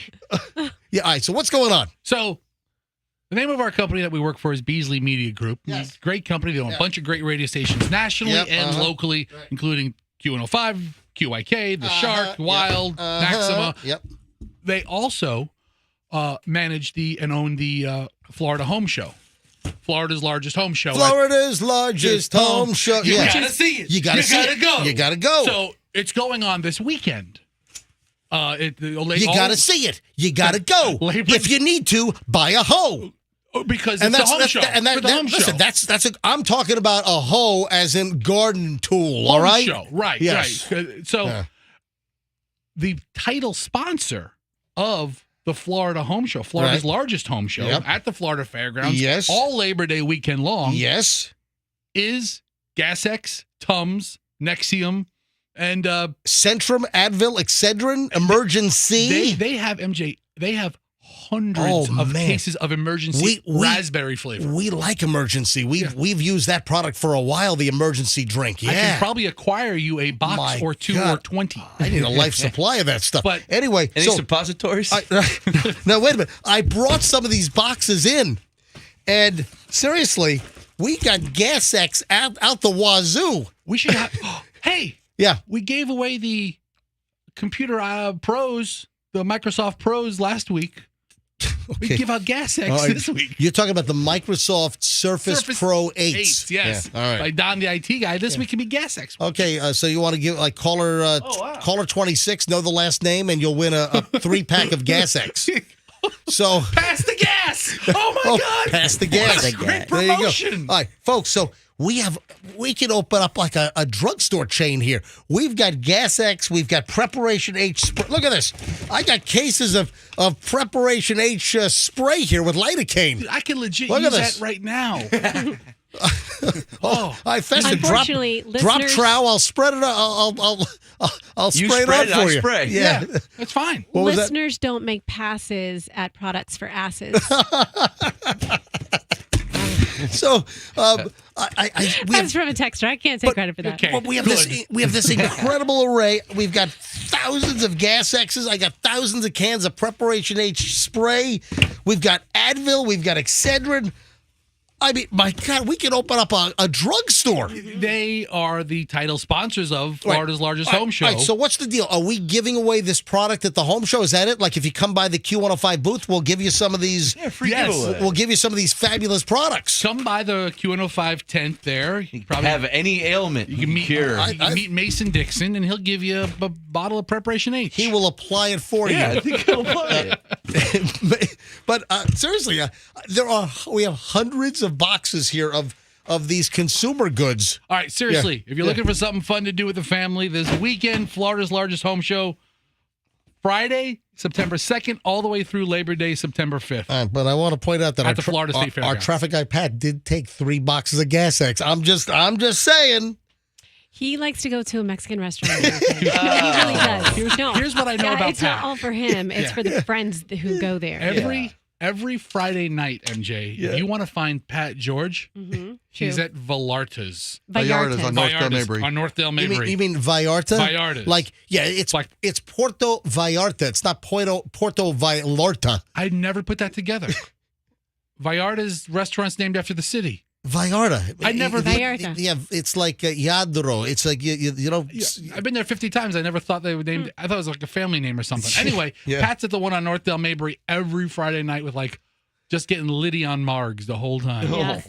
Gotcha. And eating tacos. Anyway, hey, so if seriously, if you want some of these fine products, Gas X, if you want Excedrin and what Advil and emergency Hey, packets. emergency. That's good stuff. You know what they have? They have the Tums chewables. Oh yeah, there's boxes of Tums over there. Yeah, right. I used to eat so many of those when I was pregnant. I'm telling you, I thought a truck that was going to Walgreens tipped over in our parking lot or something, and that's where all these boxes came from. All right, hang on. We got the final chunk of the MJ Morning Show next. Oh, look, we've got a sponsor. We've got an MJ Morning Show sponsor in the house. We ought to say hello. You know, they do spend some money over here. Just a couple of All right, bucks. so hang on. We'll talk to you in the next segment over here. And we got a lot of loose ends. Oh, you know, we have some local things we got to talk about. So are you saying that the Riviera Redneck, or what do we call the Redneck Riviera, are you saying that things are changing? Big changes. All right, so if you're a frequenter of the Redneck Riviera here in the Tampa Bay area... There's a couple of different stretches of land dubbed the Redneck Riviera. Yeah. I'm talking about the OG one. Yeah, for me, there's only one. Right. All right, so I'll explain. Oh, and Fester, we got an issue. This takes some cojones. Your favorite retail store had a little problem. So shameful. Yep. Again, So local. So you're not going to believe this. All right, we've got a loaded final chunk of the MJ Morning Show next here on Q105. So, folks, do not move. We are back in minutes here on the MJ Morning Show on Q105. Now.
Written Visits in studio. We have one of our great sponsors, one of our great clients.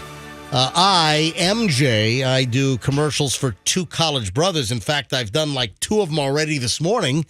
And we've got Wade from Two College Brothers, and we'll talk to him in just a moment.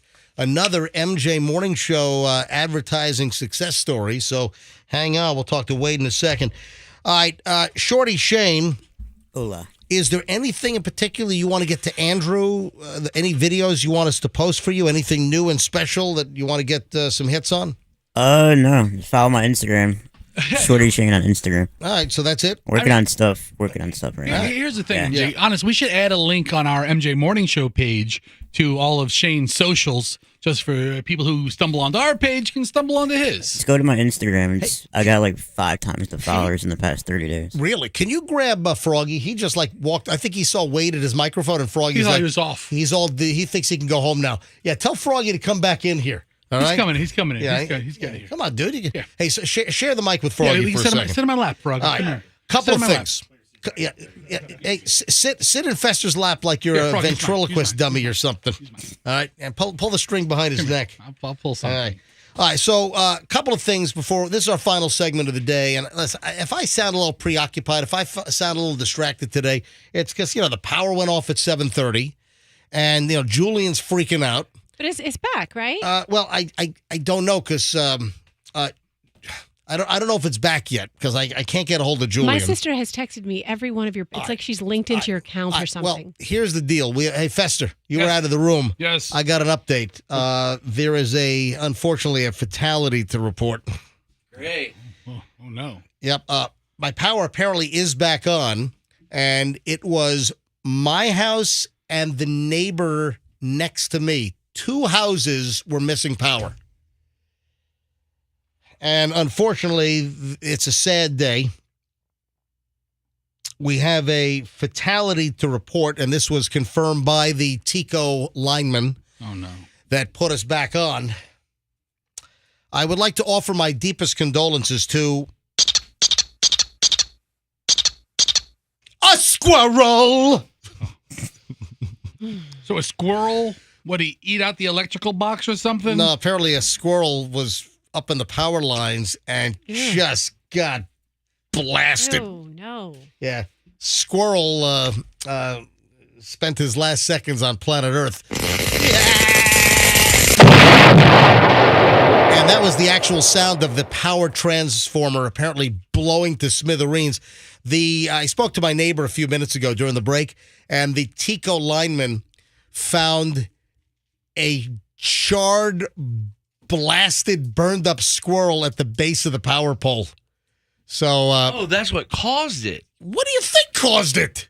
I thought it died. I thought it got electrified when the power went out. No, the squirrel was climbing on the transformer. What an idiot. The squirrel's a dumbass. I mean, he's a dumb squirrel. As far as squirrels go. The squirrel, Fester, I had it all queued up. Why you? Oh, come on! I didn't see it. I had Brian Fellow all queued up. Leave the computer There you alone. go. There you go. I was trying to pull up Brian Fellow. Oh my God! I'm sorry. No, I'm moving on. I'm sorry. All right. Squirrel. All right. So a squirrel took our power out. Probably all my frozen food's probably ruined. I'll come over and help eat it. Your ice cream. What? Your ice cream. Yeah. Your ice cream. Well, Oh, no. Well, the power was out for like I think 2.5 hours or 2 hours this morning. So hopefully all my homemade Madagascar vanilla bean ice cream, hopefully it didn't melt. All right, a couple of things before we get out of here. Fester, your favorite store is Dollar Tree. Is that correct? Hands down, my favorite store. And you're like a fat guy? Say it again. Fat guy? No, that's not what I was help. going to. No, Fester's he's a scam artist. Yes. So yes. if you take Dollar Tree and Fester's propensity to scam, you really ought to love this story. Out of Clearwater, an assistant manager at Dollar Tree was arrested, used her 15-year-old kid to stage a bogus robbery to steal from the store. That's a good kid. Clearwater police say that Melisha Ford of Clearwater, her gig was to collect the cash revenue at the store on Highland Avenue after closing. That was part of her job. and she's supposed to put the cash in a money bag, then drop the deposits in a lockbox at a bank. Yeah. But from August 13th to August 15th, the deposits never made it to the bank. Nope. And the district manager for Dollar Tree found out that there was this arranged situation. I mean, Dollar Tree knows if you do or do not make the deposit, I would imagine. According They to the know. arrest affidavit, Ford apparently was the mastermind of this scheme. She staged a robbery by having her 15-year-old son rob her with a BB gun while she closed the store so he could run away with the money.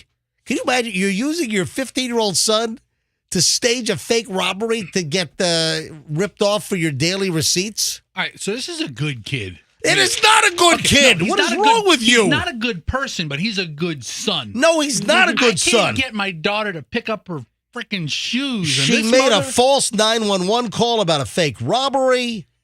Clearwater police said that Ford also admitted to stealing the money, stole over $5,000. That's a lot of money Well- at the Dollar Tree. Well, listen, because most people are using debit or credit cards, so the cash was $5,000. And you're using your son? All right, what's going on here with the Gandy Beach? Now, affectionately known here in the Tampa Bay area as one of our redneck Rivieras. Is that which end of Gandy is that? The redneck Riviera is on the Pinellas side. Okay. So that's that whole beachfront, because you don't have that on the Tampa side. Right near here. Yeah, it's yes. Yeah, right. It's the What, you're talking to somebody who's never been. That's why I'm asking. hold on. the You've question. never been on minutes away. You've never been on Gandy, headed to the Gandy Bridge, going to Tampa. Yes, I've been on Gandy. I haven't been to the beach. But you drive by it. It's with all the mangroves are. I look at the road. You've got the beach. You've You got don't all wanna the, go to that beach. all the cars. You got on the weekends. People are set up and they're swimming in the water. The mangroves The are man- very hot. Well, all right, Fester, what's going on here? The Department of Transportation, they're closing off access to the mangroves, so cars are not going to be able to get to the mangroves. Is that it? So every day or every time I've driven down Gandy Beach, you always see cars wedged up against the water in between the mangroves.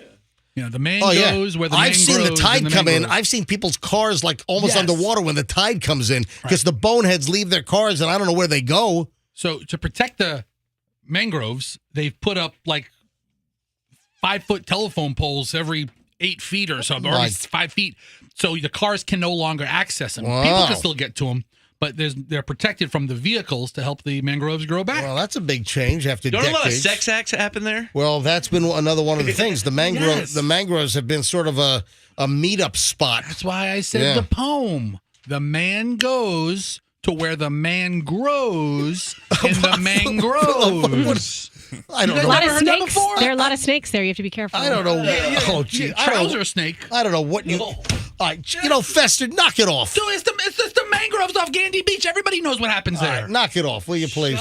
Dude, we moved to this area in 1984. The first thing my father said is, "Don't ever go here." That's the first thing. Your dad knew that back in the day, really? Listen, there's some old school man love happening in those trees, bro. All right, will you stop? Fester, Listen, you don't believe me? Ask the Chamber of Commerce. Back it There used down, to be car man. races out there. All right. Remember the car races? Yeah, Gandy was a drag strip for Yeah, a that's while. when I used cracked to down go. on that. Hey, listen, it still is to a certain extent. I mean, you hear about busts like people doing 135 miles an hour. Not like it used to be. Like 20 years ago, there was like Meetups. like 300 cars on the Well, beach. the cars, but also the motorcyclists Yeah. as well. Because in South Tampa, Friday and Saturday nights, you would hear,